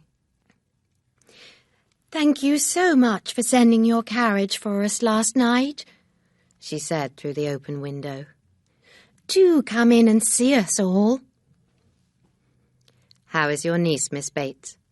Mr. Knightley asked. "I hope that Miss Fairfax is well." "Jane is very well, thank you, but do come up and see for yourself. Miss Woodhouse and Miss Smith are here." "Well, just for 5 minutes, perhaps," Mr. Knightley said. "Mrs. Weston and Mr. Frank Churchill are here too," Miss Bates went on. "They will be very happy to see you." "Then your sitting room is full enough," Mr. Knightley said quickly. "I will visit you another day and hear Miss Fairfax play then. Good morning to you, Miss Bates." Then he bowed politely and rode on. Frank Churchill had enjoyed dancing at the Coles, and he now wanted to dance again. He wanted to dance at a ball. Soon he talked about nothing else. One evening, when Emma and her father were at Randall's, Frank had an idea. "Our next ball can be here," he said. "Mrs. Weston can play the piano for us again. We can invite the same young people who danced before. We could invite 10 couples. Mr. and Mrs. Weston were interested in Frank's idea, but Emma saw a problem. "This room is not big enough for 10 couples," she said. "It will be too crowded." Frank thought for a moment, and then he stood up. He walked towards the door and opened it. "Look," he said. "This door is opposite the one across the passage. If both doors are open, we can use these 2 rooms for dancing." Mr. Woodhouse was very upset at this idea. "It would be very dangerous to have all those doors open," he said. "There will be too many draughts. Emma would catch a cold, and so would poor little Harriet. Please, my dear Mrs. Weston, do not agree to such an idea." Then he added more quietly, "That young man is very thoughtless. There is a bad draught here. Those doors should be closed at once." Mrs. Weston frowned at Frank, and he closed the doors. No one said anything more about the ball that evening. The next morning, Frank was at Hartfield to talk about the ball again. The young man smiled happily at Mr. Woodhouse and Emma. "You said that Randall's was too small for a ball, Miss Woodhouse, and you were right," Frank said. "My father has had a better idea. We will have the ball at the Crown Inn in Highbury. What do you think about that?" "It is a very good idea," Emma said. "Do you not agree with me, Papa?" Mr. Woodhouse shook his head sadly. "Rooms in inns are always damp," the old man said. "A dance at the Crown Inn would be very dangerous. Everyone would catch a cold." "No, sir. The rooms at the Crown are larger than here at Randall's," Frank Churchill replied. "So we would not have to open the windows in the inn when the room becomes hot." "Open windows when young people are dancing?" Mr. Woodhouse cried. "I cannot believe what you are saying, Mr. Churchill. That is very dangerous. Everyone would be very cold. They would become ill." Emma spoke quietly to her father. "No one is going to open any windows," she said. "The Crown Inn will be a better place for a ball, Papa. It will be better for the carriage horses too. They will not have so far to go." "Well, that is true," Mr. Woodhouse said. "But we must make sure that the rooms are not damp." "Papa, our dear Mrs. Weston will be arranging everything. You know how careful she is." "You are right," Mr. Woodhouse replied more happily. "Mrs. Weston always looked after us well when she was at Hartfield." "My father and Mrs. Weston are at the Crown Inn now," Frank said to Emma. "They need your opinion, Miss Woodhouse. Please let me take you there at once." Everyone soon agreed. The ballroom at the Crown was a good size, and there was another, smaller room. This room could be used by the older people who wanted to play cards. "The paint in these rooms is not very clean," Mrs. Weston said. "That will not be a problem," Mr. Weston said. "We shall be dancing in the evening. Candles will light the room. No one will see a little dirt." Mrs. Weston and Emma smiled at each other. Men never worried about things like dirt. "We shall have everything cleaned," Mrs. Weston said. "We need a supper room," Emma said. "This small room is not big enough." "There is another, larger room along this passage," Mr. Weston called. "Come and look. It is not too far away, and there are no draughts." "I wonder what our guests would like," Mrs. Weston said. "We need another opinion." "I know. We'd need Miss Bates," Frank Churchill said. "I shall go and fetch her." "Bring her niece too," Mr. Weston said. "She has more sense than her aunt." Frank hurried away. Mrs. Weston and Emma walked through the rooms and talked about the arrangements for the ball. When Frank returned with Miss Bates and Miss Fairfax, the ladies soon agreed about everything: tables, chairs, food, lights, the musicians and the music that they would play. Before they all left the inn, Emma promised that she would dance the first 2 dances with Frank Churchill. Mr. Weston looked at his wife and smiled. "My dear, Frank has asked Emma if she will dance the first 2 dances with him," he said quietly. "I knew that he would ask her." Later, Emma thought about Frank Churchill. "He is a very determined young man," Emma said to herself. "He knows what he wants and he gets it. If I were thinking of marrying him, I would be a little worried. But he is my friend. If he is selfish, I do not care." The plans for the ball began at once. The Churchills agreed that Frank could stay in Highbury for another week. Even Jane Fairfax became excited. "Oh, Miss Woodhouse," Jane said, "I am delighted that we are having a ball. I hope that nothing stops our plans." Mr. Knightley did not feel the same way. He never danced, and he hated the idea of a ball. Emma decided that Mrs. Weston was wrong. Mr. Knightley could not be interested in Jane Fairfax.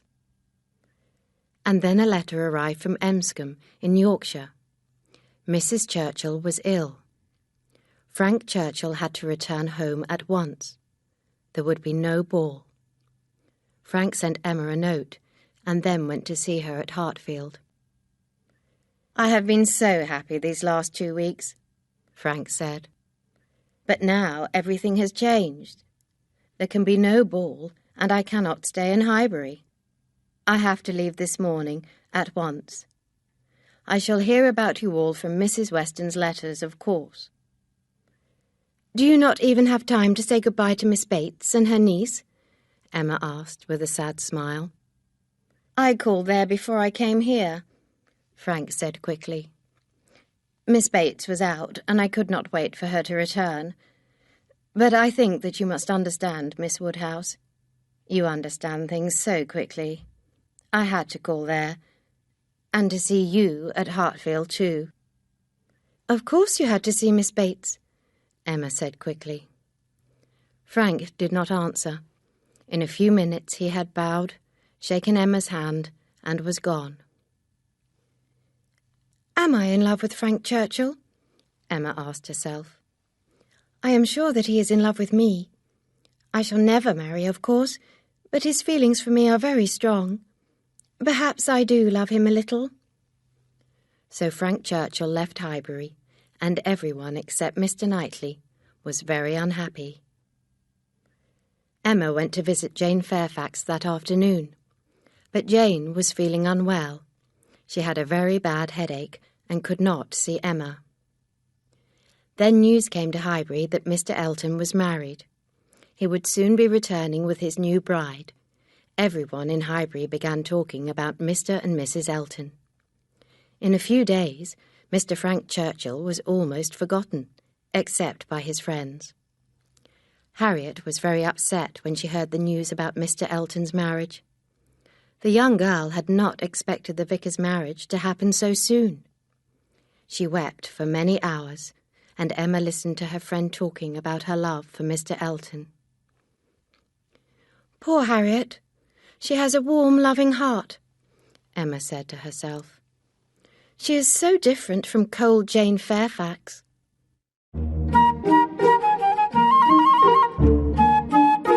Chapter 8. Mrs. Elton. It was spring. The people of Highbury saw Mrs. Elton for the first time in the church. Emma was one of the first people to call on Mr. Elton's wife at the vicarage, and she took Harriet with her. Emma remembered the last time that she had been in the vicar's house. Harriet sat silently. Her face was pale. She remembered too. The visit was short, but Emma's first opinion of Mrs. Elton was not good. Mrs. Elton was wearing an elegant dress, but she herself was not elegant. She was vulgar. She was not very polite, and she talked too much. Mr. Elton was not happy to see Emma again, and he said very little. His manners were not those of a real gentleman. The Eltons soon came to call at Hartfield. Harriet was not visiting the house, so Mr. Woodhouse talked to Mr. Elton. Emma was able to watch Mrs. Elton carefully. Emma soon made up her mind about Mrs. Elton. She was a vain and silly woman who only thought of money and polite society. Hartfield is very like my brother-in-law's house, Maple Grove, Mrs. Elton said, walking about. This room is like the smallest sitting room at Maple Grove, and the staircase here is exactly the same. I have spent so many happy months at Maple Grove. I did not expect to find a house like Maple Grove in Highbury. I think that the garden here is much the same too, but smaller, of course. I feel very comfortable here at Hartfield, Miss Woodhouse, very comfortable. I am pleased to hear that, Emma said. Mrs. Elton walked to the window and looked through it. Yes, I was right, she said with a smile. The garden here is like the garden at Maple Grove. I am sure that the country around Highbury is very fine too, Mrs. Elton went on. Mr. Suckling, my brother-in-law, will be visiting us in the spring. He has a very large carriage and will drive us to the most beautiful places. I am sure that you and your friends enjoy driving around the neighbourhood too. The people of Highbury are usually happy to stay at home, Emma said quietly. Mrs. Elton looked at Mr. Woodhouse and sighed. I understand that your father's health keeps him at home, Mrs. Elton said sadly. Why does he not go to Bath? I am sure that a visit to Bath would be good for him. And for you too, Miss Woodhouse. I could give you introductions to the very best people there. Emma was very angry, but she did not let Mrs. Elton see her feelings. She decided to talk about something else. I believe that you are interested in music, Mrs. Elton, Emma said with a smile. We enjoy good music in Highbury. Oh, yes, I cannot live without music, Mrs. Elton replied. But I am a married woman now, Miss Woodhouse. I may not have time for music. Emma had no answer to that, and soon Mrs. Elton began talking again. Mr. Elton and I visited Randalls earlier, she said. The Westons seem to be very pleasant people.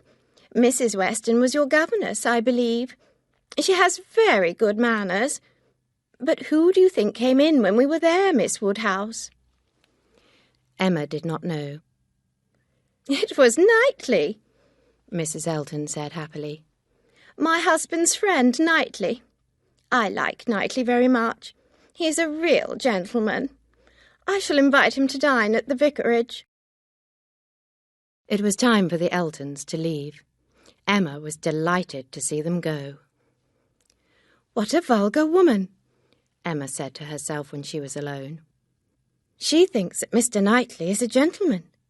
She calls him Knightley, not Mr. Knightley, but Knightley. And she thinks that dear Mrs. Weston has very good manners. Mr. Elton has chosen a very unsuitable wife. He has made a bad choice. I wonder what Frank Churchill would think about Mrs. Elton. He will certainly laugh at her. Then she thought for a second and smiled. I am always thinking about Frank Churchill. I must be a little in love with him. Emma did not change her opinion of Mrs. Elton, and Mrs. Elton no longer tried to please Emma Woodhouse. When they met again, Mrs. Elton had changed. She was very unfriendly. Mr. and Mrs. Elton were both unkind to Harriet, and that made Emma angry too. Mrs. Elton had decided that her best friend in Highbury would be Jane Fairfax. What a delightful girl dear Jane is, Mrs. Elton said to Emma one day. She is so charming, and she plays and sings so well. But the poor girl is too quiet. I shall introduce Jane to all my friends. I understand that she is going to be a governess, Mrs. Elton went on. I must find the very best family for her. I know so many good families who need a governess, Miss Woodhouse. I shall soon find a good position somewhere for my poor dear Jane. Emma did not understand or like Jane, but she began to feel sorry for her. Jane Fairfax had now been in Highbury for 3 months. The Campbells and the Dixons had decided to stay in Ireland until the summer. They invited Jane to stay with them there, but she refused. One day Mrs. Weston visited Hartfield. Mr. Knightley was also there. Why does Jane Fairfax stay in Highbury? Emma asked Mrs. Weston. She cannot enjoy going to the vicarage. Perhaps it is better than always being with Mrs. and Miss Bates, Mrs. Weston replied. You are right, Mrs. Weston, Mr. Knightley said. If Jane had other friends, she might not have chosen Mrs. Elton. As he spoke, Mr. Knightley looked at Emma. At least Mrs. Elton is kind to Jane Fairfax, he added. We all know how much you admire Jane Fairfax, Emma said quickly. Yes, I do admire her, Mr. Knightley said. I admire Jane Fairfax very much. Be careful that your admiration does not become something else, Emma said with a laugh. I understand you, Mr. Knightley said. But Miss Fairfax would not marry me if I asked her, and I am not going to ask her. Do not start matchmaking again, Emma. Remember what happened with Harriet Smith. I am not matchmaking, Emma replied. I do not want you to marry Jane Fairfax. I do not want you to marry anyone, Mr. Knightley.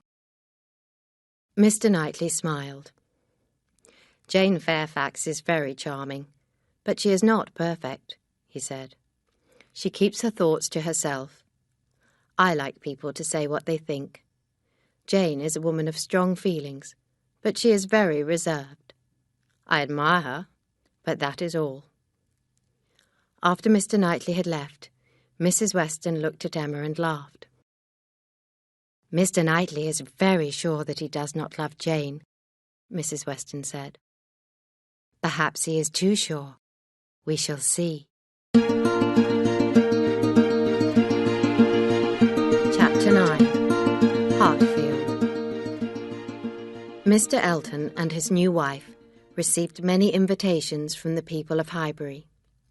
Emma decided that she must ask them to dinner at Hartfield. As only 6 people were invited to the meal, Mr. Woodhouse was quite happy. He enjoyed having dinner with a few friends in his own home. The Eltons, the Westons, and Mr. Knightley all accepted Emma's invitation to dinner. Harriet did not want to see the Eltons, so Emma did not invite her to Hartfield. She invited Jane Fairfax. At Christmas, John Knightley had promised to bring his 2 oldest sons to Hartfield in the spring. The boys would stay with their aunt and grandfather for a few weeks. John Knightley and his young sons came for their visit on the same day as the dinner party. They arrived early in the morning. John planned to stay in Hartfield for the night and return to London early the following day. Mr. Woodhouse was very upset when his son-in-law arrived. There were now going to be 9 people at dinner, not 8. Mr. Woodhouse was uncomfortable in large groups of people. They made him feel unwell. Then Mr. Weston sent a message. He had to go to London on business and could not come to dine. There would be only 8 people at dinner, after all. Mr. Woodhouse was happy again. At 4 o'clock, all the guests for the dinner party arrived. The Eltons brought Jane with them in their carriage. Mrs. Elton looked very elegant in a dress made of lace and a long necklace of pearls. John Knightley did not like meeting strangers, but he had met Jane Fairfax many times in London. He was pleased to see Jane at Hartfield. She was a quiet, clever girl, and John Knightley enjoyed her company. They were soon talking together happily. "I hope that you did not get wet this morning before breakfast, Miss Fairfax," John Knightley said with a smile. "I saw you when I was walking in the village with my boys. It was raining heavily." "I only went to the post office," Jane answered. "I fetch the letters every morning. A walk before breakfast is good for me." John Knightley smiled. "We always like receiving letters when we are young," he said. "I am older than you, and I do not like letters so much now." "You were talking about business letters, Mr. Knightley," Jane said quickly. "I was talking about letters from friends. Many of my friends live far away. Your family and all your friends are close to you. You do not need letters from them." "My dear Miss Fairfax, I am 10 years older than you," John Knightley replied. "I am sure that in 10 years' time things will be different. You will have a loving family of your own." Jane's eyes filled with tears. "Thank you," she said quietly. Other people heard this conversation. Soon everybody was talking about Jane's walk to the post office in the rain. Old Mr. Woodhouse was very worried when he heard this. He spoke to Jane in his usual kind way. "Young ladies should not walk in the rain," Mr. Woodhouse said. "Miss Fairfax, you must take care of yourself. I hope that you changed your stockings when you returned to your aunt's house.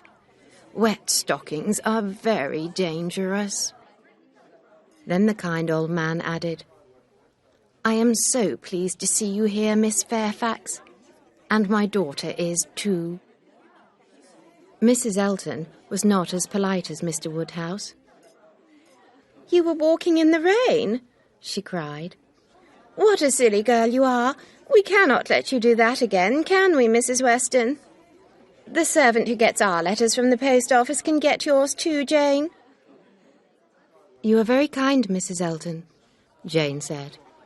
"But I enjoy my morning walk to the post office. I must get my own letters." Mrs. Elton laughed and shook her head. Jane turned away and began to speak to John Knightley again. Emma was listening with interest. It was clear that Jane's letters were very important to her. Did they come from Ireland? Had Jane received a letter that morning? Had she received a letter from Mr. Dixon, perhaps? Emma had noticed that Jane was looking much happier than usual.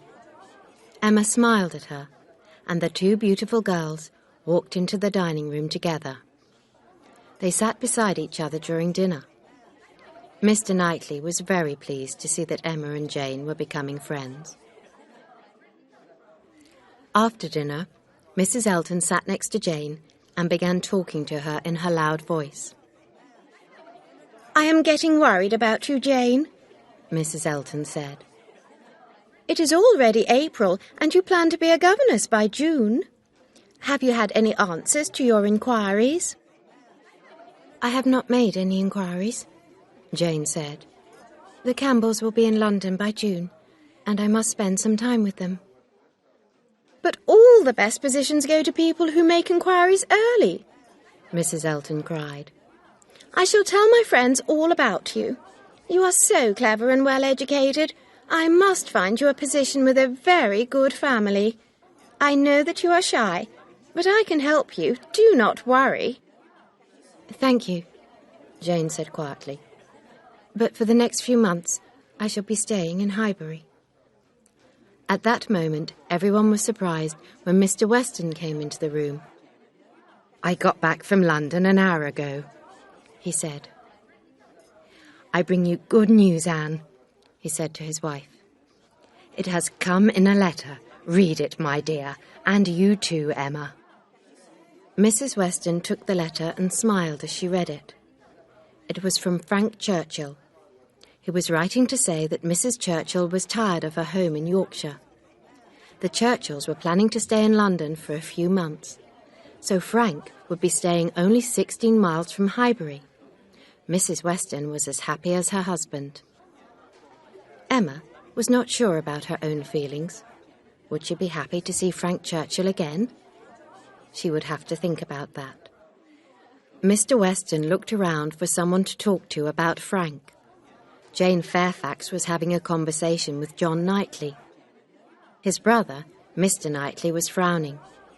It was clear that the news about the Churchills had not pleased him. So Mr. Weston sat down next to Mrs. Elton and began talking to her. "I hope that I shall soon be able to introduce my son to you," Mr. Weston said with a smile. "His name is Frank Churchill." "That name is very well known in Highbury," Mrs. Elton replied. "Mr. Elton and I will be happy to invite the young man to the vicarage." That was what Mr. Weston wanted to hear, and he was soon telling Mrs. Elton all about his son. Frank Churchill arrived in Highbury in late spring. He had been away for 2 months. His visit was very short, but he called on his father and stepmother at Randalls, as well as the Woodhouses at Hartfield. Frank greeted Emma warmly, but he greeted her as a friend. She could not see any signs of love. Did he love her, or had she been mistaken? Frank stayed at Hartfield for only 15 minutes. Then he hurried away to call on other friends.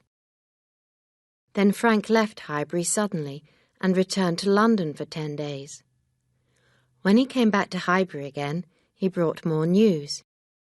Mrs. Churchill did not like London after all. It was too noisy. The Churchills were moving to Richmond, a village near London, in the early summer. They planned to stay there for the months of May and June. Richmond was a very quiet place, only 12 miles away from Highbury. The Westons were very pleased.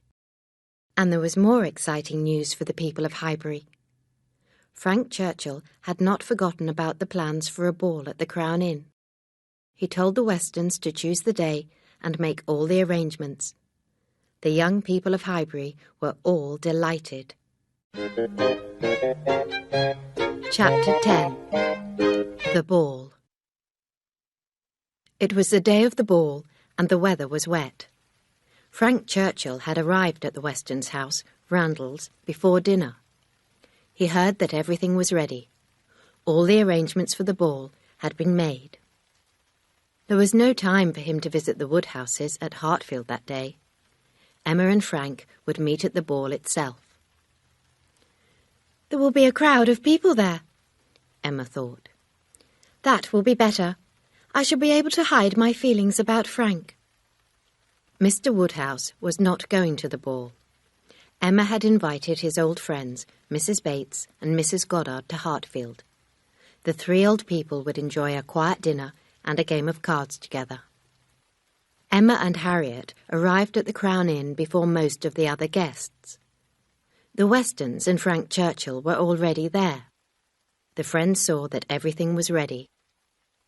Although it was May, it was a cold evening, and a warm fire was burning in the fireplace in the ballroom. It was still raining outside, but inside the inn, all the rooms were warm and comfortable. In the card room and supper room there were tables and chairs. There were many lighted candles everywhere. The musicians were ready to play. Everything was perfect. Everything was ready for the Westons' guests. Frank smiled at Emma, but he did not stay near her for long. He was very restless. He hurried to the door each time that he heard the sound of a carriage outside. The Eltons were the first couple to arrive. Mrs. Elton's dress and her necklace of pearls were very elegant. "Where are Miss Bates and Miss Fairfax?" Mr. Weston said. "I thought that they were coming with you, Mrs. Elton." Mrs. Elton had forgotten to call at the Bateses' house and bring Miss Fairfax and Miss Bates with her. Immediately, Mr. Weston sent his own carriage to bring the ladies to the inn. Frank went to the door of the inn to wait for them. He took an umbrella with him. "Your son is a fine young man, Mr. Weston," Mrs. Elton said. "He is so well-mannered and so handsome, too. You must be very proud of him." Mr. Weston was always happy to hear praise of his son, and he agreed with everything that Mrs. Elton said. Frank himself soon returned, bringing with him Miss Bates and Jane Fairfax. Miss Bates came into the room smiling and talking as usual. "It was so kind of Mr. Weston to send his carriage," she cried. "No, we are not wet. Just a little rain. Mr. Churchill had an umbrella. What bright candles! What a beautiful room! I never thought... Yes, my mother is well. She is with Mr. Woodhouse. She is wearing her new warm shawl. It was a present from Mrs. Dixon. She bought it in Weymouth. They are all so kind. Mr. Churchill is so kind too, bringing an umbrella for us. Oh dear, Miss Woodhouse, how fine you look. Do you like Jane's hairstyle? She arranged it herself. She is so clever. No coffee, thank you. Perhaps some tea. Oh, thank you. Yes, I shall sit down, here in this chair. Then I shall be out of the way." Frank went and stood next to Emma. Mrs. Elton walked across the room to where Jane Fairfax was standing. She began to praise Jane's hairstyle and her dress. "And what do you think of my dress?" Mrs. Elton went on. "I believe my pearls are the finest in the room. I hear that Mr. Frank Churchill is a very good dancer. Well, we shall see." "Do you like Mrs. Elton?" Emma asked Frank very quietly. "I do not like her at all," Frank replied. "But she is praising you," Emma said with a smile. "Mrs. Elton thinks that you are very handsome." Frank did not answer. He was looking round the room for Mr. Weston. "Where is my father?" Frank said. "When are we going to begin dancing?" Mr. Weston walked across the ballroom to speak to his son. "Mrs. Elton must have a dancing partner. She will expect you to dance with her first, Frank," he said. Frank shook his head. "No, Father, I am sorry. I have made a promise to Miss Woodhouse. We are dancing the first dance together," he said. "You can be Mrs. Elton's partner, Father. You can lead the dance with her. She will like that." Several couples were now standing ready, and the dancing began. Mr. Weston stood first in the line with Mrs. Elton. Emma and Frank Churchill were next to them. Emma was feeling very happy. She knew that she was well dressed and elegant, and she knew that she and Mr. Frank Churchill danced well together.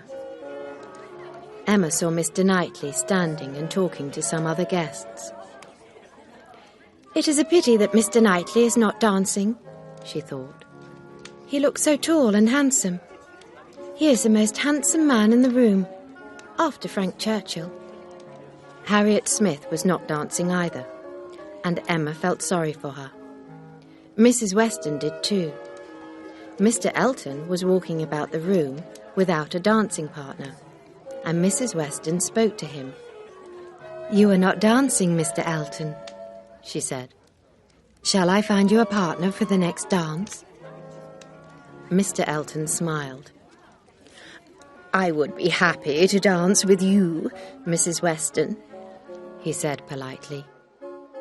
"I do not dance," Mrs. Weston said with a laugh. "But here is Miss Harriet Smith, a very pretty girl without a partner for the next dance. She would be happy to dance with you, I am sure." Thank you, but I do not need a partner," Mr. Elton said quickly. "I am an old married man, and my dancing days are over." Mr. Elton turned away from Harriet and went to sit down. Emma was angry at Mr. Elton's rudeness, and she felt very sorry for Harriet. Then, to Emma's surprise, Mr. Knightley walked over to Harriet, bowed, and asked her to dance. Harriet stood up, smiling happily. Emma was pleased. Mr. Knightley had shown kindness to her friend. Emma was also pleased to see that Mr. Knightley danced very well. She smiled happily as the musicians played another tune. Some time later, it was time for supper. The delicious food was put on tables in the supper room, and people began to walk along the passage. They were laughing and talking. Miss Bates walked with Jane, and of course, Miss Bates was talking too. "Jane, dear Jane, please put on this shawl. The passage may be cold. Oh, Mr. Churchill, there you are. Jane, dear, Mr. Churchill has helped you. You are so kind, Mr. Churchill. Jane, you will be warmer now. I am so pleased to watch the dancing. Yes, Jane dear, Mr. Woodhouse sent Grandmamma back from Hartfield in his carriage. I ran home to help her into bed. No one missed me. And here I am, back again. Grandmamma had such a good evening with Mr. Woodhouse. Dinner, cards, and then tea. Oh, thank you, Mr. Churchill. You are kind to help Jane and myself. Oh, but Mrs. Elton must go to the supper table first. She is wearing a very elegant dress. Here are 2 steps. Take care, Jane. Oh, just 1 step. Your Grandmamma was a little disappointed, dear. There was her favourite food at dinner, but Mr. Woodhouse sent it back to the kitchen. He said that it was not cooked enough. Well, look at all this delicious food. We must tell Grandmamma all about it. Thank you, Mr. Churchill. You have given me too much food on this plate. It looks delicious. After supper, Mr. Knightley spoke to Emma about Mr. Elton's rudeness to Harriet Smith. "The Eltons are your enemies, Emma," Mr. Knightley said. "I think that you wanted Mr. Elton to marry Harriet. Am I right?" "Yes, I did want Mr. Elton and Harriet to marry, and the Eltons cannot forgive me," Emma replied.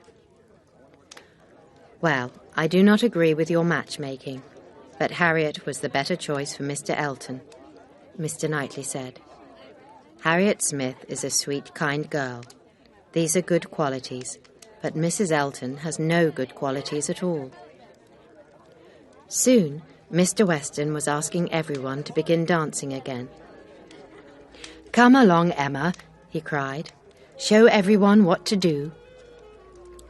I am ready, Emma said happily.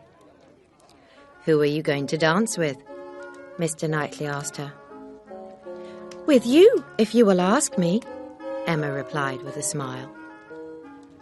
Will you, Emma? Of course I will, Mr. Knightley. You have shown me that you can dance, Emma said, smiling. We are not brother and sister, are we, Mr. Knightley?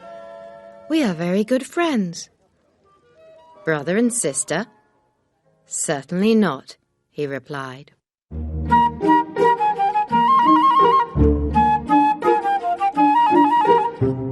Chapter 11. Harriet is in love again. The next morning, Emma thought about the ball as she walked in the garden at Hartfield. She decided that it had gone well. She had enjoyed dancing with Mr. Knightley, and she was pleased that he had danced with Harriet. Emma had decided that Frank Churchill was not in love with her. Or perhaps he did love her, but only a little. The summer would be a happy and interesting time. Emma turned to walk back into the house and saw two people coming towards her, Harriet and Mr. Frank Churchill. Harriet was crying and holding Mr. Churchill's arm. Emma took them into the house and made Harriet sit down. And then the poor girl fainted. Frank Churchill quickly explained what had happened. Harriet and another pupil from Mrs. Goddard's school had been walking along a quiet little road. They had met a group of gypsies who started asking the girls for money. The other girl was very frightened. She screamed and ran away. But Harriet was too tired after the ball. She did not run. The gypsies were soon all around her. They shouted at her and asked for money. Harriet gave them a coin, but they wanted more, and poor Harriet became very frightened. At that moment, Frank Churchill came along the road and saw everything. He was carrying a stick, and very soon the gypsies were as frightened as Harriet had been. They ran away, and Frank had brought Harriet to Hartfield. Frank Churchill could not stay after Emma had heard the story. He had to return to the Churchills in Richmond. Harriet spent the day at Hartfield with Emma and was soon feeling much better. What an adventure for Harriet Smith! She had been badly frightened and then rescued by handsome Frank Churchill. Emma did not want her father to hear the story, but soon everyone in Highbury, including her father, knew about it. Harriet was not hurt, only frightened. Emma began to think about Harriet and Mr. Frank Churchill. Was it possible that they could love each other? Would they be a good match for each other? A few days later, Harriet returned to Hartfield. She had a little parcel in her hand.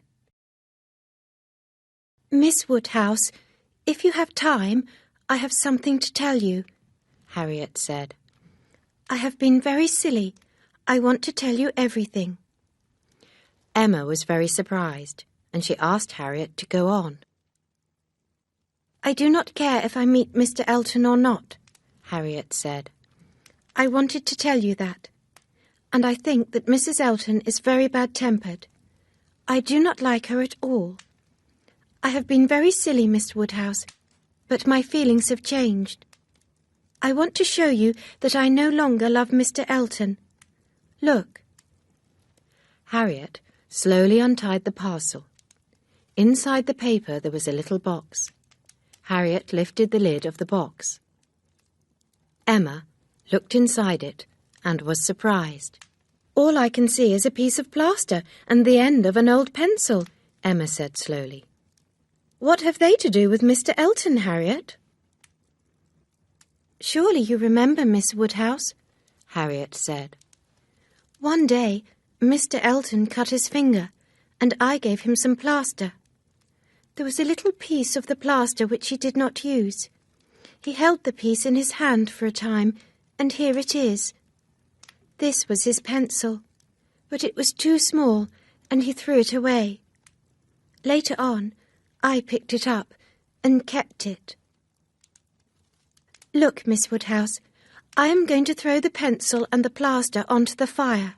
There, she said, throwing them into the flames. That is the end of my love for Mr. Elton.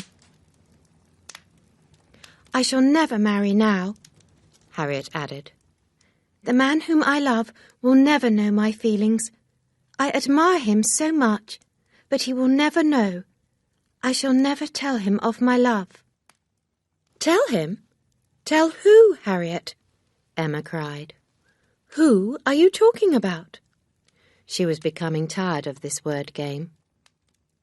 As soon as I saw him coming towards me, I knew, Harriet began. He is a real gentleman. He was so kind to me.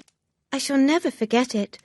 My feelings have changed so quickly, but they will never change again, Miss Woodhouse, never. However, when Emma asked Harriet the gentleman's name, her friend only shook her head and smiled. She would not answer. I think that I understand, Emma said with a kind smile. But I shall not give you any advice this time. Do what you feel is right, my dear Harriet. You have made a good choice. It was now June. Jane Fairfax was still in Highbury, and she was planning to stay for another 2 months. Mr. Frank Churchill was often at Randalls, and everyone liked the young man. Everyone, except Mr. Knightley. Most people in Highbury thought that there would be a match between Frank Churchill and Emma Woodhouse. But Emma herself hoped that Frank was falling in love with Harriet, and she thought that Harriet was in love with Frank Churchill. Mr. Knightley had a different thought. He believed that Frank and Jane were more than friends. Mr. Knightley had seen Frank Churchill looking at Jane Fairfax. He thought that Frank Churchill had a secret. One warm evening, Mr. Knightley was walking with Emma and Harriet in the main street of Highbury. They saw Mr. and Mrs. Weston and Frank Churchill, who had met Miss Bates and Jane. Emma invited all her friends to come to Hartfield for tea with herself and Mr. Woodhouse. My father would be delighted to see you all, Emma said. A meeting of good friends in his own house is just the kind of surprise that he likes. They all agreed to come to Emma's home. As they walked towards the gates of Hartfield, Dr. Perry rode by on his horse. Frank looked surprised. Did you not tell me that Dr. Perry was buying his own carriage? He said to Mrs. Weston. No, I did not, Mrs. Weston said. But you told me so in one of your letters, Frank said. Mrs. Perry told her husband that they should buy more horses and a carriage. Do you not remember? I have never heard of it before. Frank laughed. I must have dreamt it then, he said. I am always dreaming of Highbury when I am away. But why should I dream about Dr. Perry? Oh dear, Miss Bates cried. I think that I can explain. It was not a dream at all, Mr. Churchill. Dr. Perry did plan to buy a carriage in the spring, but it was a secret. Mrs. Perry told my mother, and my mother told us. Do you not remember, Jane? Jane Fairfax was at the back of the group, and did not hear her aunt's question.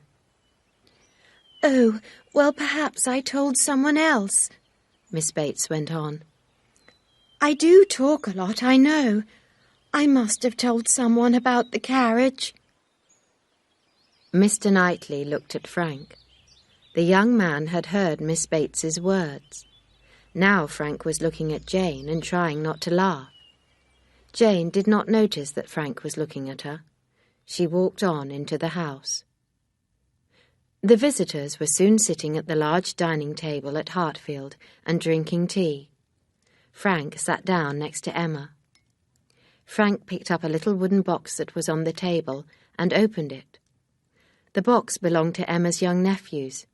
Inside it there were letters of the alphabet, which were made of wood.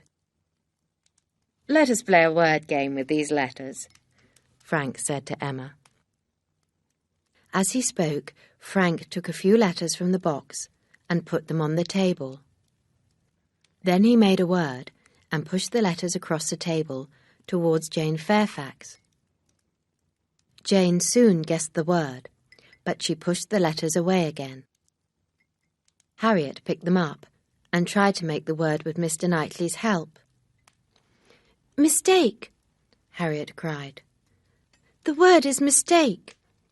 Frank laughed, but Jane blushed and shook her head. Mr. Knightley did not know what to think. Was Frank laughing at Jane and at Emma too?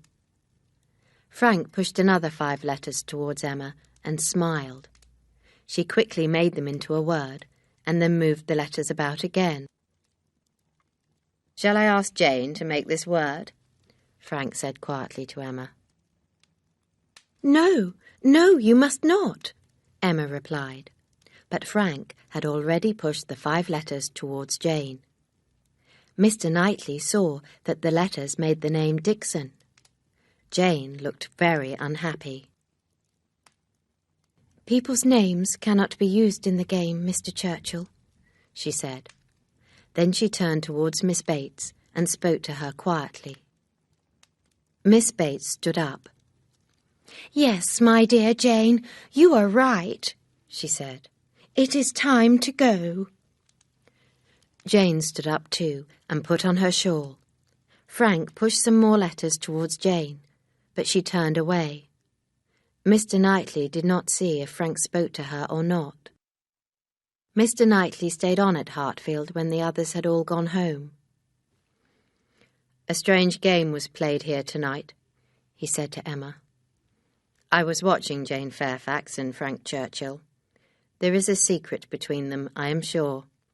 I think that they are more than friends." Emma laughed and shook her head.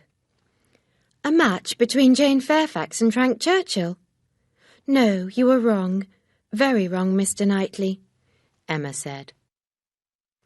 "I do not think that Jane likes Frank at all, and I am sure that he does not admire her." Mr. Knightley was not pleased by Emma's words, and he left Hartfield soon afterwards. Chapter 12. Box Hill.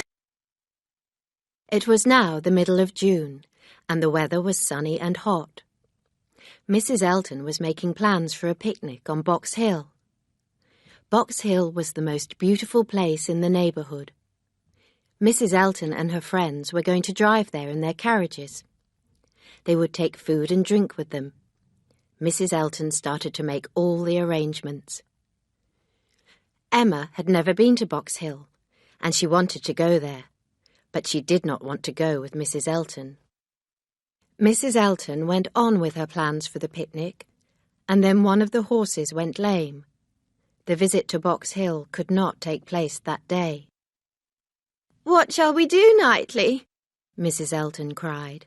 "The weather is good now, but it may not be so good in a few days, and without the horses we can go nowhere today."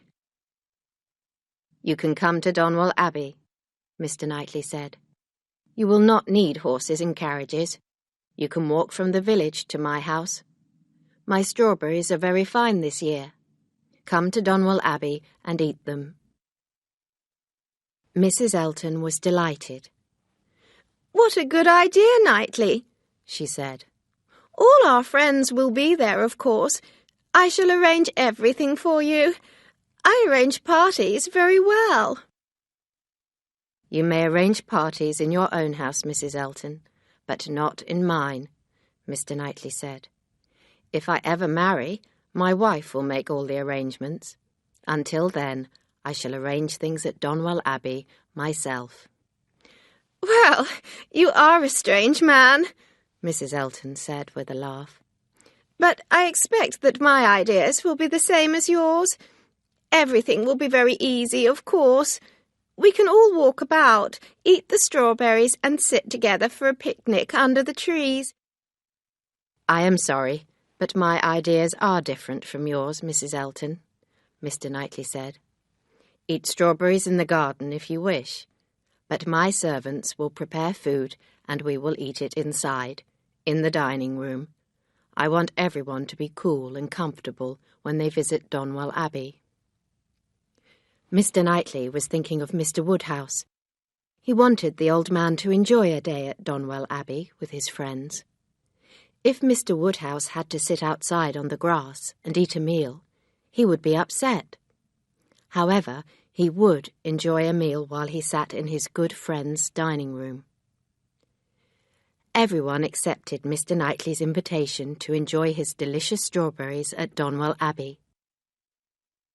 If the weather was fine on the following day, other horses could be found, and everyone would drive to Box Hill. Emma had not been to Donwell Abbey for a long time. First, she found a comfortable chair for her father in the library.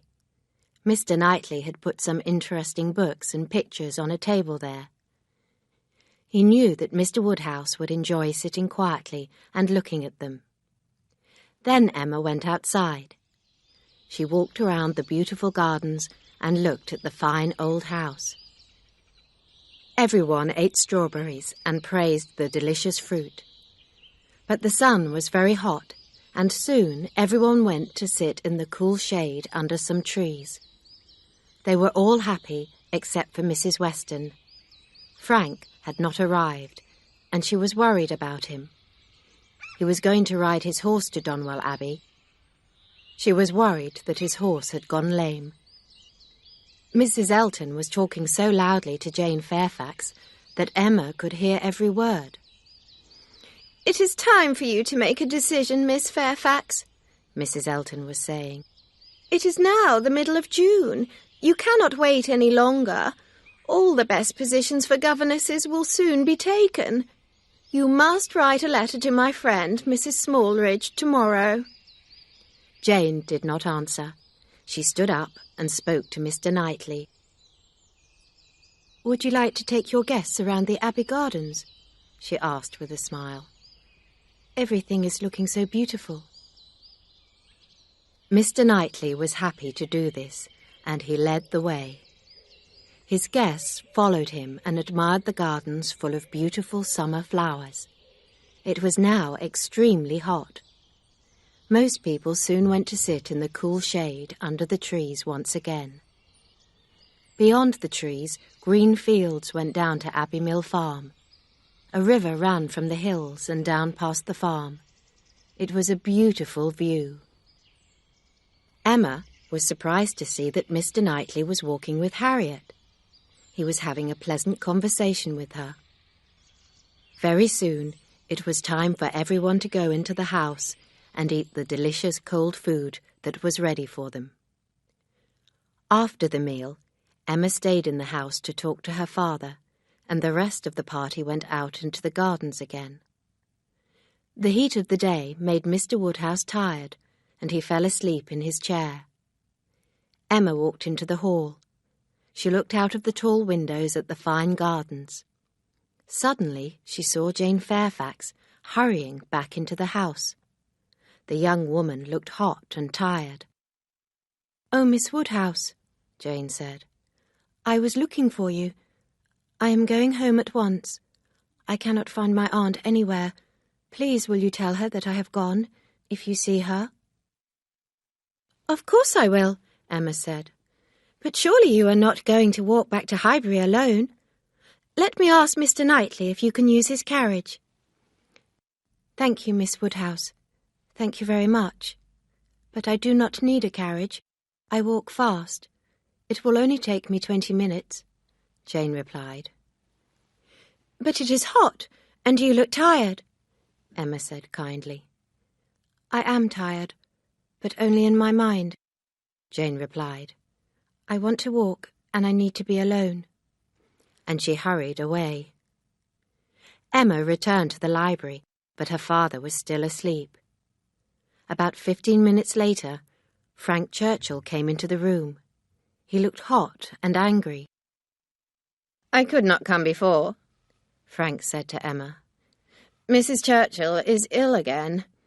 I shall have to go back to Richmond almost at once. I only came here because I made a promise. Where is everyone? I suppose that I am too late. People will be going home soon. I met one of the guests as I came to the house, Miss Fairfax, Frank added. Why was she walking home now? It is madness to walk in this heat. Emma saw that Frank was not as cheerful as usual. The heat had made him bad-tempered. At first, the young man refused to eat or drink, but after a time he went to find some cold beer. When he returned some time later, he was no longer bad-tempered, but he did not look happy.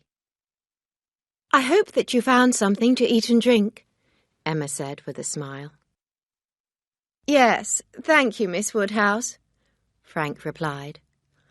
I am cooler now and feel much better, but I am not happy. I am not happy at all. My life has become very difficult. I am tired of doing nothing in Richmond.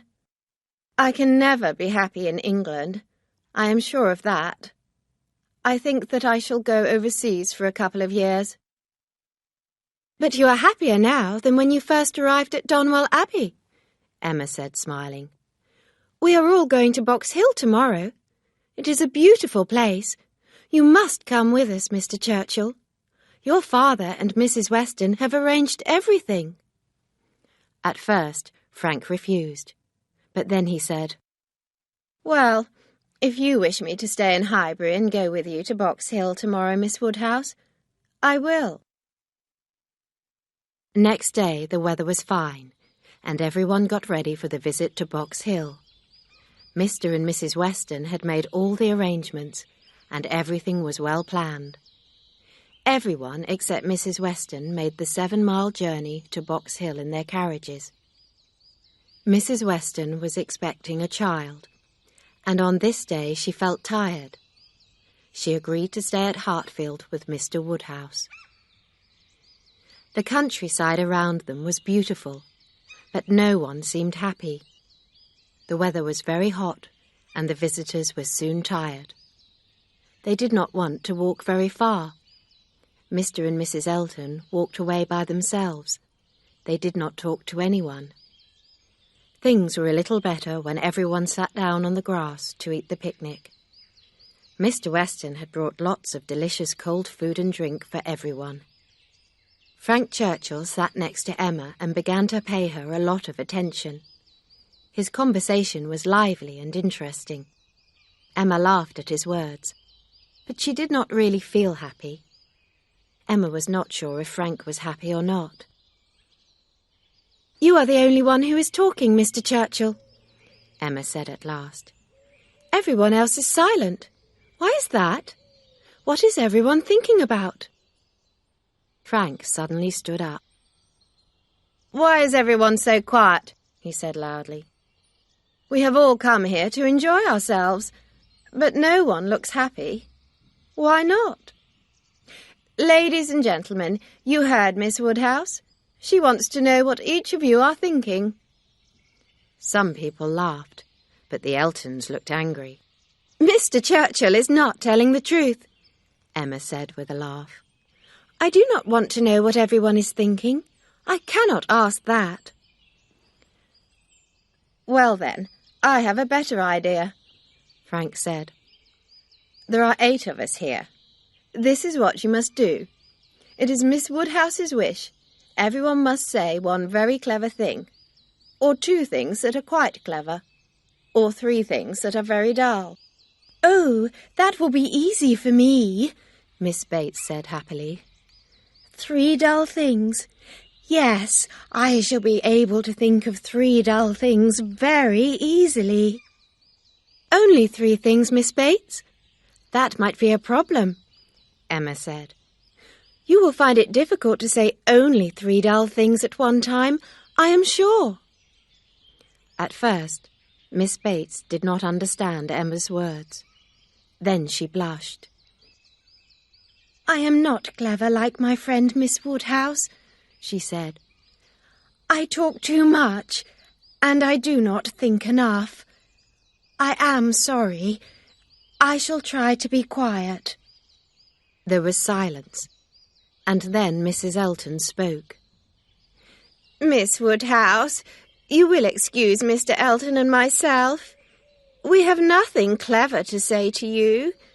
We have nothing to say to you at all. The Eltons both stood up and began to walk away. They are a very good match, Frank Churchill said to Emma. The Eltons knew each other for only a few weeks before they were married. Many men make mistakes when they choose their wives. Mr. Elton was lucky. He chose a very suitable wife for himself. Excuse me, Jane Fairfax said quietly. People may know each other for a long time, but they still make mistakes about each other. They choose the wrong friends. It may be difficult to end a foolish friendship, she went on, but only very weak people cannot end a friendship that is foolish. It can be done, I know. Then I must be a weak person, Frank replied. I would like someone to choose my wife for me. Would you do that, Miss Woodhouse?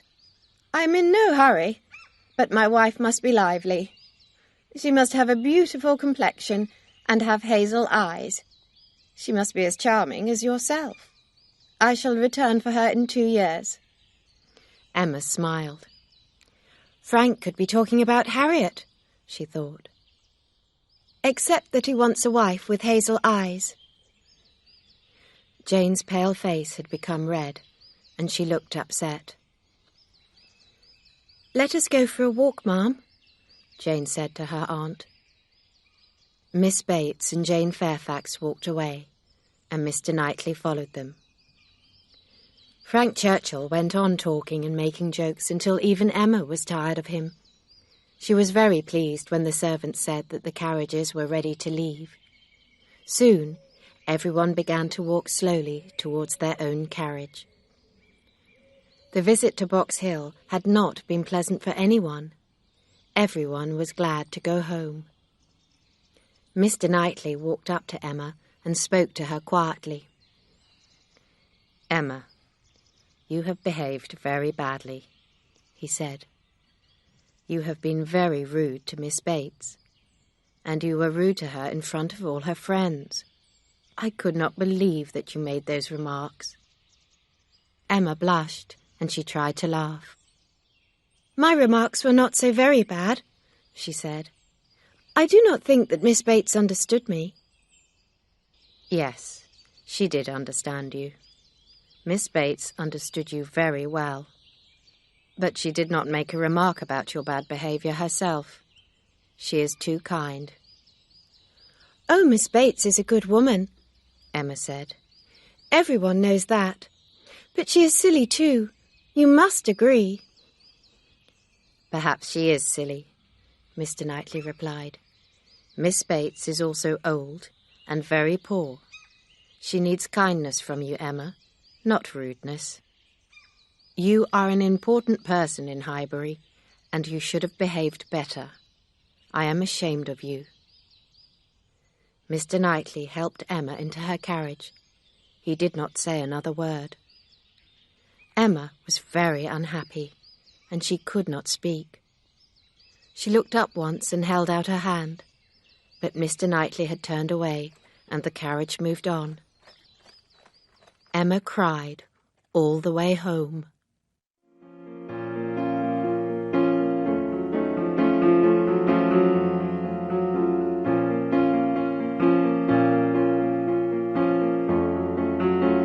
Chapter 13. Secrets and Surprises. Early the next morning, Emma went to call on the Bateses. Old Mrs. Bates, who was alone in the small sitting-room, smiled when she saw Emma. I am afraid that Jane is not very well, Mrs. Bates said. She has a very bad headache. My daughter is looking after her. A few minutes later, Miss Bates came into the room. She looked unhappy. I hear that Jane is not well, Emma said. I am sorry. Oh, Miss Woodhouse, you are so kind, said Miss Bates. "I suppose that you have heard our news. I should be pleased, but I am not. Poor Jane has been with us for such a long time. Mother and I will miss her so much. Jane has been writing letters to the Campbells and Mrs. Dixon. She had told them the news of her, you know, her new position. She will be a governess. But she has been crying, and now she has a bad headache. She really cannot see you." "I am surprised that Miss Fairfax has accepted a position so soon," Emma said. "I thought that she was waiting until Colonel Campbell and the Dixons returned from Ireland. Where is the position, Miss Bates? I hope that it is a good one." "Oh, Miss Woodhouse, you are always so kind," Miss Bates replied. "Jane is going to be a governess for Mrs. Smallridge. Her home is near Bristol. Jane will be looking after 3 little girls." And Mrs. Smallridge is a friend of Mrs. Elton's," Emma said. "Yes, she is. Mrs. Smallridge wanted Jane to go to Bristol 3 weeks ago. At first Jane said that she could not go so soon," Miss Bates replied.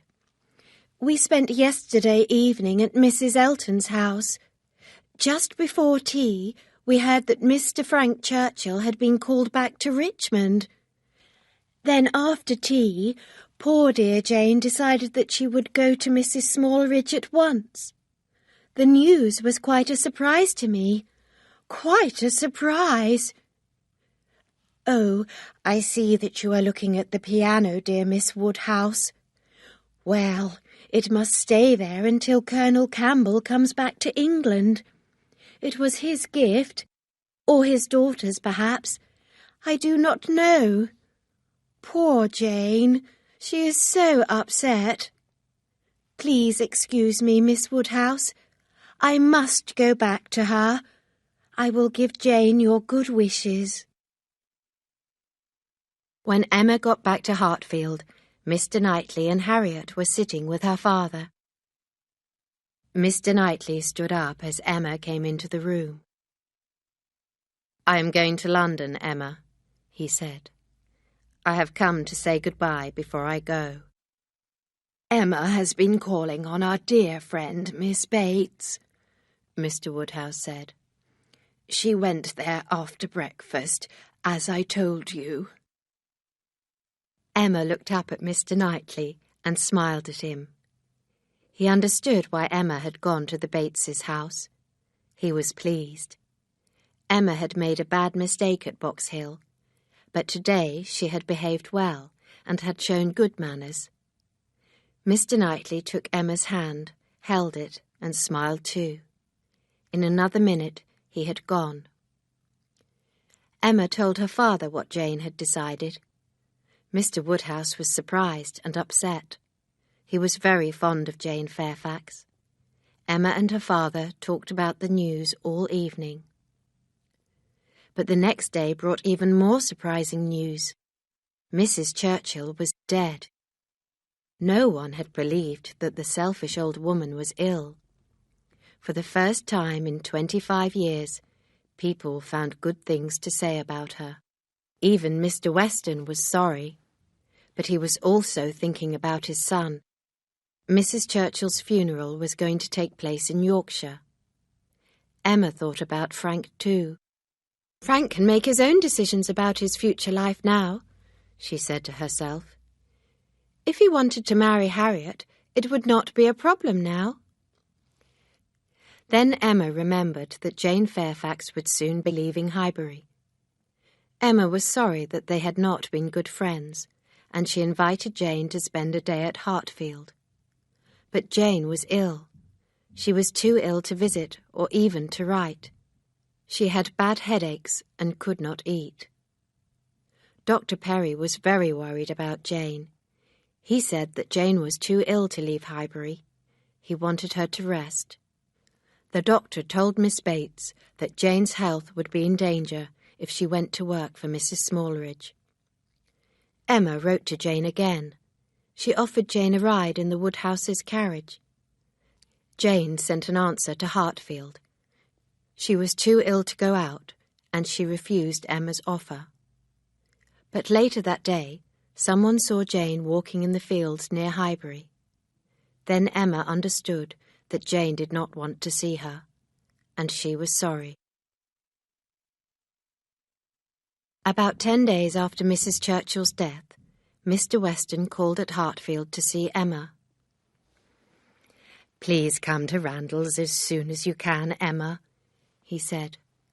"Mrs. Weston has something very important to tell you." Emma was worried. "Mr. Weston, why cannot you tell me now?" she asked.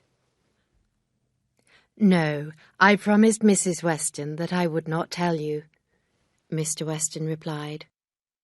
"Come back to Randalls with me now, but do not say anything that will worry your father."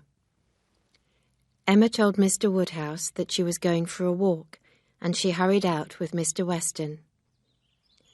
"Have you heard from Frank?" Emma asked as they walked away from Hartfield. "Frank was at Randalls this morning, but he has gone again," Mr. Weston replied. Emma was very surprised, but Mr. Weston said nothing more. They were soon at Randalls. Mr. Weston left Emma with Mrs. Weston, who was looking ill and unhappy. "What is the trouble, my dear friend?" Emma asked her quickly. "Please tell me at once. Has your news anything to do with Mr. Frank Churchill?" "Yes, it has," Mrs. Weston replied. "Frank spoke to his father about an attachment this morning. Frank is engaged to a young lady. He has promised to marry her." Emma was silent. "Oh, Emma," Mrs. Weston cried. "Frank Churchill and Miss Fairfax are engaged to be married. I cannot believe it. They have been engaged for 8 months. They met in Weymouth, and they have been engaged since October. They have kept their engagement a secret from everyone." Emma did not know what to say. "I cannot believe it either. It is very strange," she said. "Mr. Weston and I are both very upset," Mrs. Weston went on. "We think that Frank has behaved very badly." She smiled sadly and held Emma's hand. "I understand why you spoke to me alone here," Emma said quietly. "But do not worry about me. I do not love Mr. Frank Churchill. I used to have feelings for him, but he has been no more than a friend for the last 2 months. Mrs. Weston looked a little happier. "I am very pleased to hear that, my dear Emma. I am very pleased," she said. "At one time, our dearest wish was that you and Frank would love each other. But he was in love with Jane when he came to Highbury." "Frank may love Jane, but he has behaved very badly," Emma said. "Frank was not honest with me, and he was not honest with Jane either." "Jane watched how Frank behaved in Highbury," Mrs. Weston said. "She was sad and upset that their engagement was a secret. They quarrelled. Jane accepted the position with Mrs. Smallridge, and she did not tell Frank. As soon as Frank heard of Jane's plan to be a governess, he told his uncle, Mr. Churchill, about the engagement. Then Frank rode back to Highbury and found that poor Jane was very ill. They both knew that there must be no more secrets. After that, Frank rode on to Randalls and told us everything." "Frank Churchill is a very lucky man," Emma said with a smile. "Because Jane Fairfax loves Frank Churchill, she did not tell her friends the truth about her relationship with him. Frank asked her not to speak about it, and she has been true to him. Her character is very good, and I wish her every happiness." Mr. Weston heard these words as he came into the room. He smiled as he held Emma's hand in his own. "I congratulate you, Mr. Weston," Emma said, giving him her best wishes. You will soon have a daughter-in-law who is one of the best and one of the most beautiful young ladies in England." When she was back at Hartfield, Emma began to think about Harriet. Poor Harriet! She must now be told of Frank Churchill's engagement to Jane Fairfax. "And I shall have to tell Harriet the news myself," Emma thought. "I have been very wrong. Because of me, Harriet believed that she could be Frank Churchill's wife. I gave her hope. I have been very foolish indeed." Harriet came to Hartfield later that day. She ran into the sitting-room to speak to Emma. "Have you heard the news, Miss Woodhouse?" she cried. "What news?" Emma asked, but she knew what Harriet was going to say. "The news about Jane Fairfax and Mr. Frank Churchill, of course," Harriet cried. "They are to be married. Did you know that they were in love, Miss Woodhouse? I did not." "I did not know, Harriet. If I had known, I would have told you. I never wanted you to be unhappy," Emma replied. "I am not unhappy," Harriet said with a laugh. "Did you think that I wanted to be Mrs. Frank Churchill? What a strange mistake. The man that I have feelings for is far, far better than Mr. Churchill. This man is a true gentleman in every way." "Harriet," Emma said carefully, "we must understand each other. Are you speaking about Mr. Knightley?" "Of course," Harriet replied. "We have talked about him a lot. I thought that you understood what I was saying." "But, Harriet," said Emma, "the gentleman whom you liked helped you. That is what you said. It was Mr. Frank Churchill who saved you from the gypsies. I thought that you were talking about him." Harriet laughed and shook her head. "Mr. Knightley danced with me at the ball, when I did not have a dancing partner," Harriet said. "You remember that Mr. Elton would not dance with me. Mr. Knightley helped me that evening. He saved me. That was my meaning. Mr. Knightley was very kind to me. He is the kindest man that I know. He is a gentleman in every way. I do hope that you will be happy for me, Miss Woodhouse, and for Mr. Knightley too, of course." "Good God!" cried Emma. "This is a terrible mistake. What can I do?" "You do not have to do anything, Miss Woodhouse," Harriet said with a happy smile. "I know that Mr. Knightley is a gentleman of society and that I have no money. But if he does not care about that, why should I? I hope that you will be happy for us both." Emma was silent.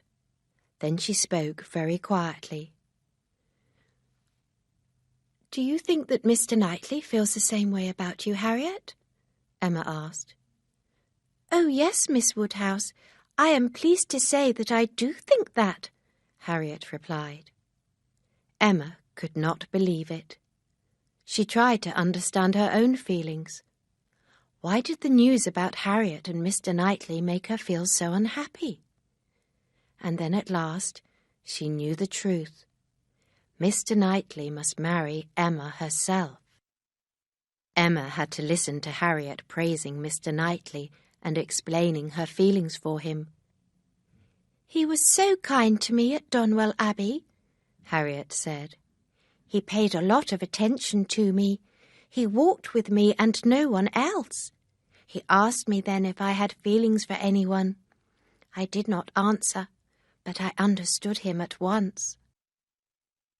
"Perhaps Mr. Knightley was talking about Mr. Martin," Emma said. "Oh, no, Miss Woodhouse," Harriet replied. "Mr. Knightley said nothing about Mr. Martin. You taught me not to care for Mr. Martin. No, Mr. Knightley was talking about himself. I know that he has feelings for me. I am very happy." At that moment, Emma and Harriet heard Mr. Woodhouse coming towards them. "I must go, Miss Woodhouse," Harriet said quickly. I shall tell your father my news some other time." Emma was very pleased that Harriet had left her alone. A few seconds later, she ran quickly upstairs to her own room. "Oh, God, I wish that I had never met Harriet Smith," Emma cried. Emma tried to understand her own feelings. She knew that she was very unhappy. She had made herself unhappy. She knew now that she had never loved Mr. Frank Churchill. He had flattered her and made her laugh, but that was all. Mr. Knightley had been Emma's friend all her life. He was a far better gentleman than any other man that she had ever known. All her life Emma had respected Mr. Knightley. Now she knew that she loved him too, but it was too late. "And I have spoilt Harriet," Emma said to herself. "Harriet is a kind, simple girl. She could have been happy with Robert Martin, but I told her that she could marry a gentleman. I made Harriet think that Mr. Elton was in love with her. I was wrong. I invited Harriet to Hartfield, where she saw Mr. Knightley nearly every day. I praised her and flattered her. Harriet believes that a gentleman like Mr. Knightley could love her because of me. How I wish that Harriet and Mr. Knightley had never met. I shall never be happy again."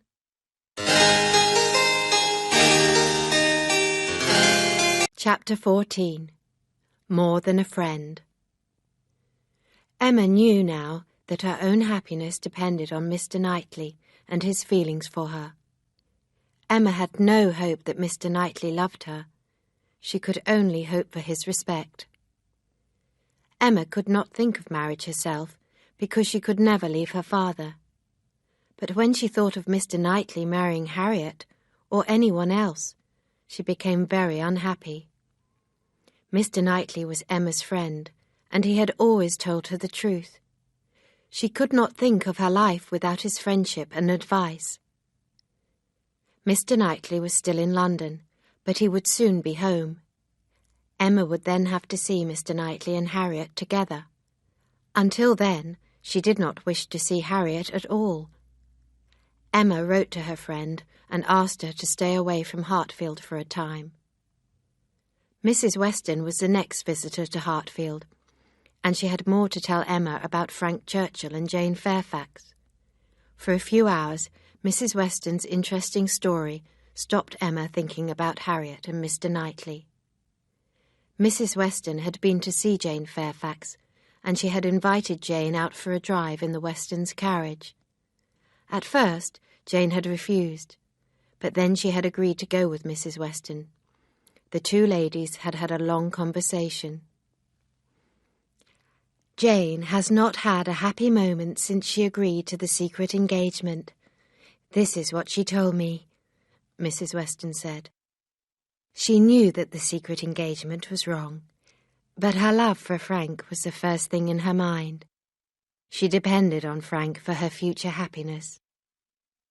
Jane and Frank had quarrelled about their engagement several times, Mrs. Weston went on. Jane knew that it was wrong to keep it a secret, but Frank refused to agree with her. He knew that the engagement would have made Mrs. Churchill very angry. Frank wanted to be happy, and he was at first. He could not understand Jane's feelings. "But Jane is happy now, Emma," Mrs. Weston went on. "She thanks you for your kindness to her." "I have not been kind enough," Emma said. "I could have been a better friend to Jane Fairfax."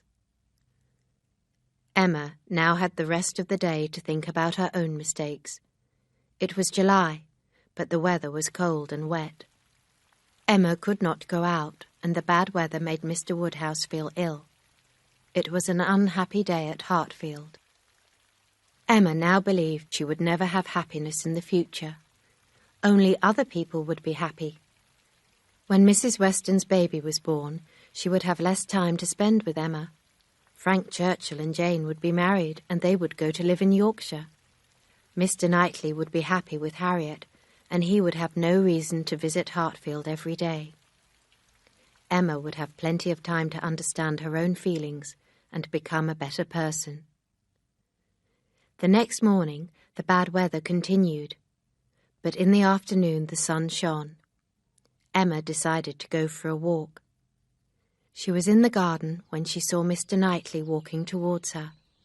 He smiled, and they walked along together. Mr. Knightley said nothing. Emma felt that she had to speak. "I have some news to tell you," she said. "It will surprise you." "What is your news?" Mr. Knightley asked. "The very best kind. News of a wedding," Emma replied. "If you are talking about Miss Fairfax and Frank Churchill, I know already," Mr. Knightley said. "Mr. Weston wrote to me this morning and told me everything. The news was not a surprise to me." "It may not have been a surprise to you, but it was to me," Emma said quietly. "I could not believe it. I have been very silly. I have not understood anything." Mr. Knightley stopped walking and looked at Emma kindly. "You are sad now," he said. "Frank Churchill has behaved very badly to you, Emma. But he will soon be far away from Highbury. You will be able to forget him one day. I feel sorry for Jane Fairfax. She should have someone better than Frank Churchill." "Mr. Knightley," Emma replied, "you are wrong about me. I have never loved Frank Churchill. He flattered me and paid a lot of attention to me. But that was to hide his secret love for Jane. I did not understand that. I have been very silly, and I hope that they will both be very happy together." "I have never liked Frank Churchill, but he is a very lucky man," Mr. Knightley said. "He has behaved very badly, and everyone loves him. He is loved by a beautiful young woman who is both clever and good. He made her unhappy, but she was true to him. His aunt died, and he is no longer dependent on her for his future happiness. He now has money, and he is free. He can marry whoever he wants, and he is still young, only 23. He will have a happy future. Frank Churchill is a very lucky young man." "You do not sound happy, Mr. Knightley," Emma said. "Do you envy Frank Churchill?" "There is one thing that makes me envy him," Mr. Knightley said. Emma did not answer. "Perhaps you do not want to know why I envy Frank Churchill," Mr. Knightley went on. "But I must tell you." "Do not say anything that will make you unhappy," Emma cried. "Well then, I shall be silent," Mr. Knightley replied. Emma saw that he was very upset. "You can speak to me as a friend, Mr. Knightley," Emma said quietly. "Tell me what you want to say." "Then I will speak, but not just as a friend," Mr. Knightley replied. "My dear Emma, have I any hope of being more than a friend to you?" Emma could not answer. "Your silence does give me hope," Mr. Knightley said. "But my dearest, dearest Emma, please tell me now, at once. You might say no, but I must hear your answer." Emma was too happy to speak. "If I loved you less, I could talk about it more," Mr. Knightley said. "I am not a clever talker like Frank Churchill, but I have always told you the truth, and I am telling you the truth now. It is time for you to tell me what you think, dearest Emma." Then Emma found the right words to say, and she said them. In the next half hour, Emma and Mr. Knightley talked about everything. They talked about mistakes and quarrels and love. When Emma and Mr. Knightley returned to the house together, their happiness was perfect. Mr. Woodhouse was glad to see Mr. Knightley again. He asked him all about his visit to London. Mr. Woodhouse did not know that his good friend was planning to marry his daughter and take her away from him. Emma did not sleep well that night. She was very happy. But there were two people who would not like her news, her father and Harriet. How could Emma tell her father about her engagement? And how could she tell Harriet? Emma and Mr. Knightley could become engaged, but Emma knew that she could never leave her father. While Mr. Woodhouse was alive, she could never marry and leave Hartfield. Harriet Smith was a different problem. In the morning, Emma wrote her young friend a letter. She told Harriet what had happened. A servant took the letter to Mrs. Goddard's school. Emma also wrote a letter to her sister Isabella. Emma asked Isabella to invite Harriet to stay with her. It would be better for Harriet to leave Highbury. If Harriet lived in London for a few weeks, she would forget her love for Mr. Knightley more quickly. Mr. Knightley came to Hartfield for breakfast. He saw that Emma was sad from writing the letters, but before he left, she was happy again. At midday, a parcel arrived from Randalls. Inside this parcel there was a short letter from Mrs. Weston and a very long letter from Frank Churchill to the Westons. Mrs. Weston's note said, "Mr. Weston and I would like you to read Frank's letter. We have forgiven him. We want our friends to understand him and to forgive him too." Emma read Frank's letter quickly. She knew most of the story already from Mrs. Weston, but towards the end of the letter, she learnt something new. "I behaved very badly at Box Hill," Frank had written. "I talked to no one but Miss Woodhouse. I wanted to make Jane jealous. I thought that Miss Woodhouse had guessed the truth about Jane and myself, and I thought that she would understand. Jane was cold to me that day because I behaved badly. I made her very unhappy, and I did not talk to her again that day because I left for Richmond. After the visit to Box Hill, Jane wrote me a letter. She told me that she was ending our engagement. Her letter arrived on the day that Mrs. Churchill died. Of course, I answered Jane's letter at once, but I had to make many arrangements after Mrs. Churchill's death. I'm afraid that my letter to Jane was not sent. A few days later, when Jane had not received a reply from me, she wrote to me again. She returned all my letters. She also asked me to return all the letters that she had written to me. I told my uncle everything, and hurried back to Highbury. Thank God I was not too late. My dearest Jane is now dearer to me than ever. I know that Jane is a much better person than I am. I cannot believe that she loves me.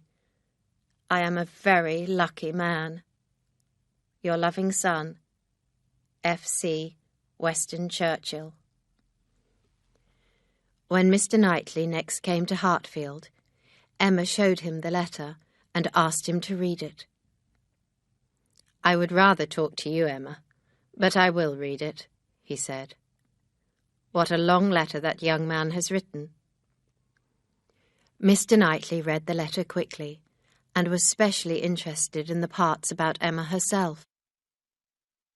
"So Frank Churchill spent all his time talking to you so that Jane would be jealous," Mr. Knightley said angrily.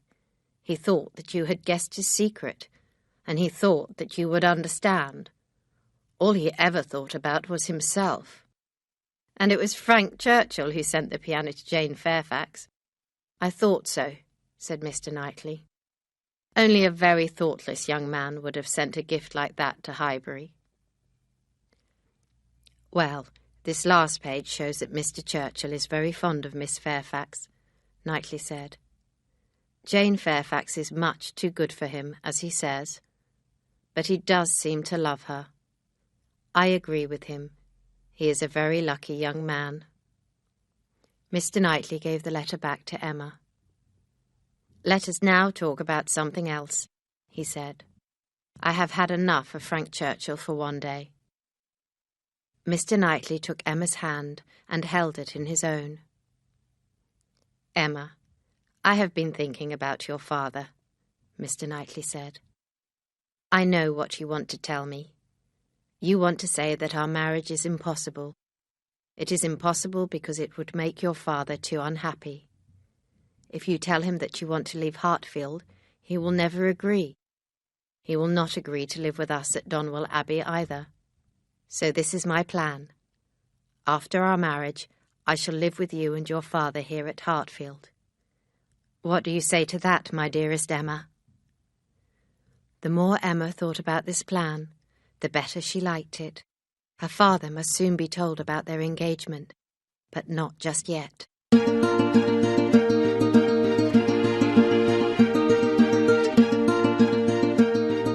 Chapter 15. Future Happiness. Harriet answered Emma's letter politely, but she did not wish to meet her. Isabella had invited Harriet to stay with her family in London for 2 weeks. Harriet accepted the invitation, and soon she travelled to London. Mr. Knightley came to Hartfield every day, and Emma was now very, very happy. Emma went to call on Jane Fairfax, who was still living with her aunt and grandmother. This time, Jane ran down the stairs and greeted Emma warmly. Jane looked very happy and beautiful. Emma was about to speak when she heard Mrs. Elton's voice in the little sitting room. So Emma just smiled and held Jane's hand for a moment. Then both young women walked upstairs. Miss Bates was not at home, so Mrs. Elton was sitting and talking to old Mrs. Bates. Mrs. Elton was looking very cheerful, and Emma soon knew why. Mrs. Elton knew about Jane's secret engagement, and she thought that Emma did not know about it. "Well, Miss Woodhouse, do you not think that our dear friend Jane is looking much better?" Mrs. Elton said with a laugh. "Dr. Perry must be a very fine doctor, but perhaps he has had help from a certain young man. No, I promised that I would not say anything. We must all visit Box Hill again soon, Miss Woodhouse. Some of us were not feeling very happy that afternoon." Soon after this, Miss Bates returned to the house. "Oh, my dear Miss Woodhouse, I am delighted that you have come. Yes, our dear Jane is now so much better. Dr. Perry, such a charming young man. And Mrs. Elton, you are here too, bringing Jane good wishes for... Oh, Mr. Elton will be coming here soon? Miss Bates sounded even more worried and nervous than usual. Mrs. Elton smiled and nodded. "Mr. Elton is meeting me here. He is very late," she said. "Mr. Knightley must be busy with him at Donwell Abbey. Mr. Elton was meeting him there, you know." When Mr. Elton arrived, he was hot and tired. "Knightley was not at Donwell Abbey," he said angrily. "I walked all that way, and in the heat, for nothing.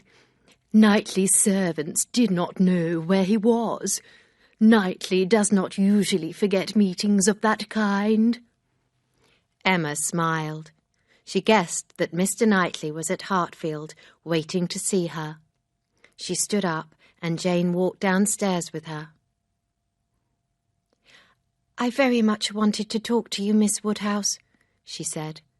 "But with Mrs. Elton there—" "I might have asked too many questions," Emma said, finishing Jane's sentence. She smiled. "You must be tired of answering them."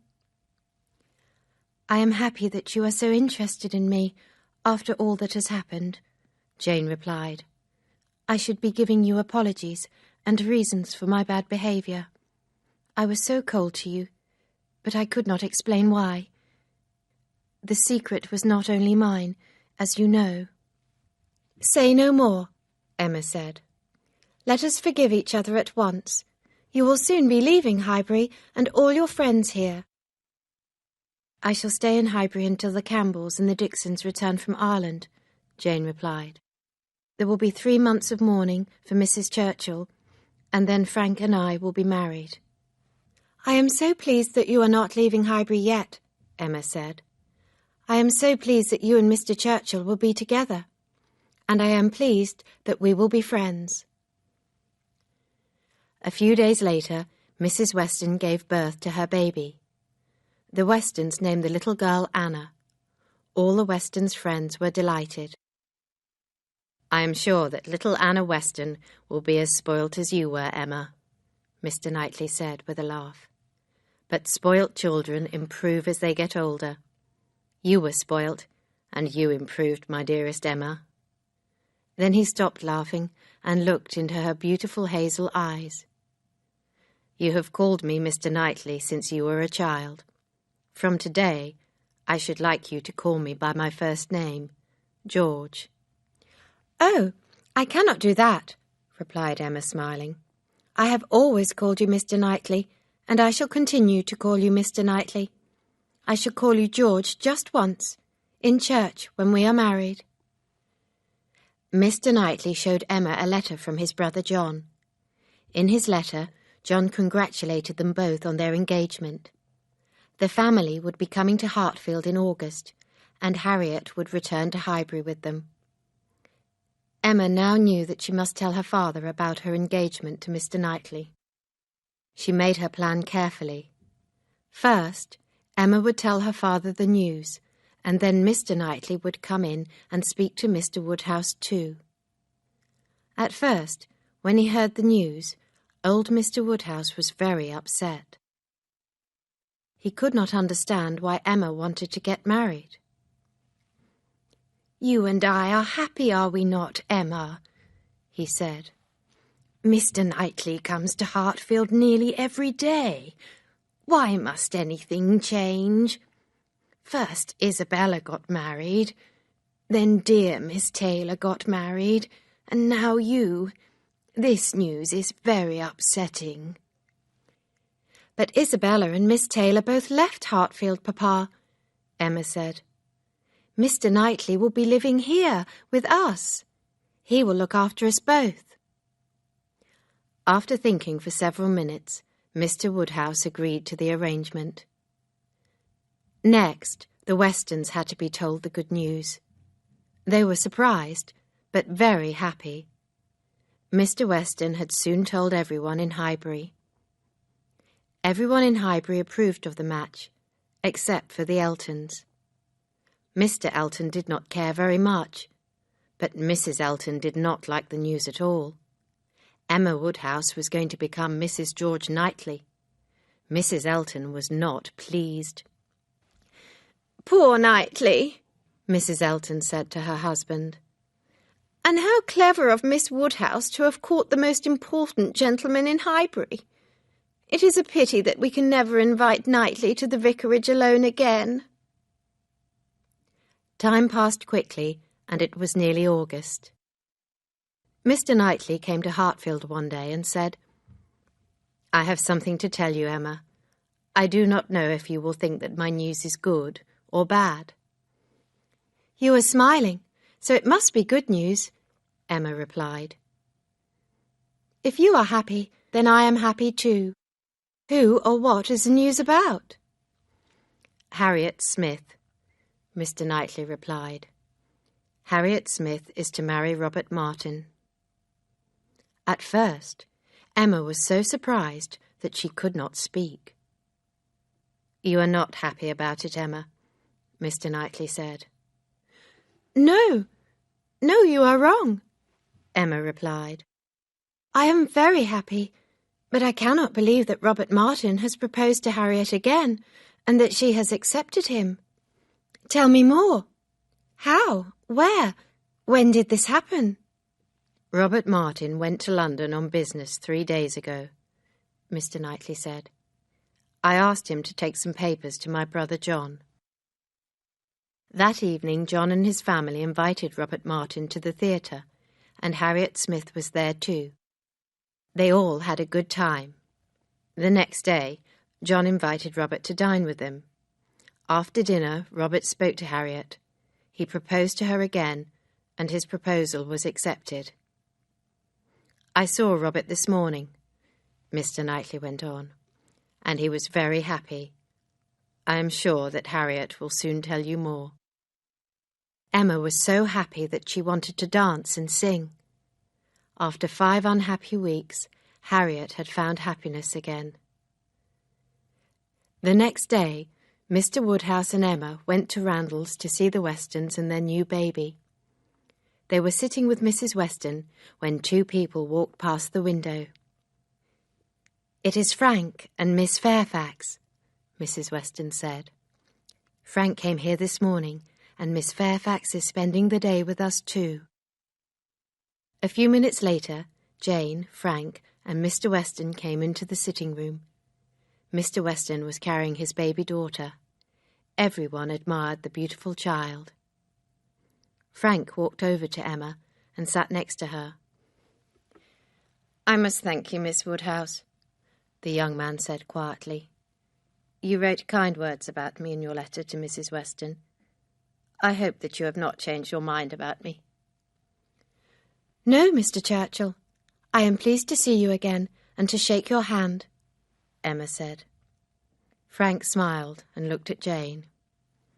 "She is looking well, is she not?" he said. "Miss Woodhouse, I am surprised that you did not guess our secret. I nearly told you once. I should have told you. I know that now." "I hope that my uncle, Mr. Churchill, will come from Richmond to see Jane soon," Frank said. "I feel so far away from her when I cannot be in Highbury. Are you not sorry for me, Miss Woodhouse?" "I am very sorry for you, Mr. Churchill," Emma said with a laugh. Frank smiled. "I have to give you and Mr. Knightley my congratulations too," Frank said. "Mr. Knightley is a very fine, good gentleman. But do look at Jane, Miss Woodhouse. Is she not beautiful, with her pale skin and dark hair? She is far too good for me." When Emma left Randall's, she thought about Frank Churchill and Mr. Knightley. Emma knew that Mr. Knightley was a much finer gentleman than Frank Churchill. A few days later, John Knightley brought his family to Highbury, and Harriet was with them. Emma immediately gave Harriet her congratulations, and the pretty girl looked very happy. Soon, Robert Martin was invited to Hartfield too. In the next few weeks, Harriet did not see so much of her dear friend Emma Woodhouse. Harriet was too busy at Abbey Mill Farm planning her wedding. Before the end of September, Robert Martin and Harriet Smith were married. The vicar, Mr. Elton, performed their marriage ceremony in the little church in Highbury. By that time, Jane Fairfax had left Highbury, and she was living in London with the Campbells. Mr. Frank Churchill was in London too. Jane and Frank were going to get married there in November. Mr. Knightley and Emma planned to get married in October, while John Knightley and his family were still in Highbury. But Mr. Woodhouse was very unhappy when he heard the news. October was far too soon. Emma did not want to upset her father. She did not know what to do. Then something happened which made Mr. Woodhouse change his mind. Thieves stole some chickens from Mrs. Weston's poultry house one night. Chickens were stolen from other people's poultry houses on following nights. Mr. Woodhouse was very frightened and upset. "The same thieves might break a window at Hartfield, climb inside the house, and steal everything," he said. Then he thought about Mr. Knightley. "If Mr. Knightley comes to live at Hartfield, we will all be safe," he said happily. So Mr. Knightley and Emma suggested a day in October for their wedding, and old Mr. Woodhouse was happy to agree.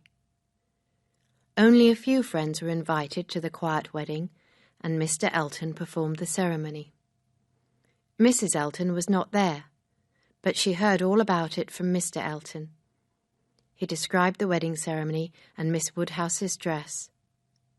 Mrs. Elton was very disappointed with her husband's description of the wedding. "Your description makes me believe that the dress was not elegant, and that the ceremony was very dull," she said to her husband. However, All the true friends of Emma Woodhouse and George Knightley thought differently. They thought that Emma's dress was very elegant. She looked very beautiful, and the ceremony was perfect. And all the friends' good wishes came true. The marriage of Mr. and Mrs. George Knightley was a long and very happy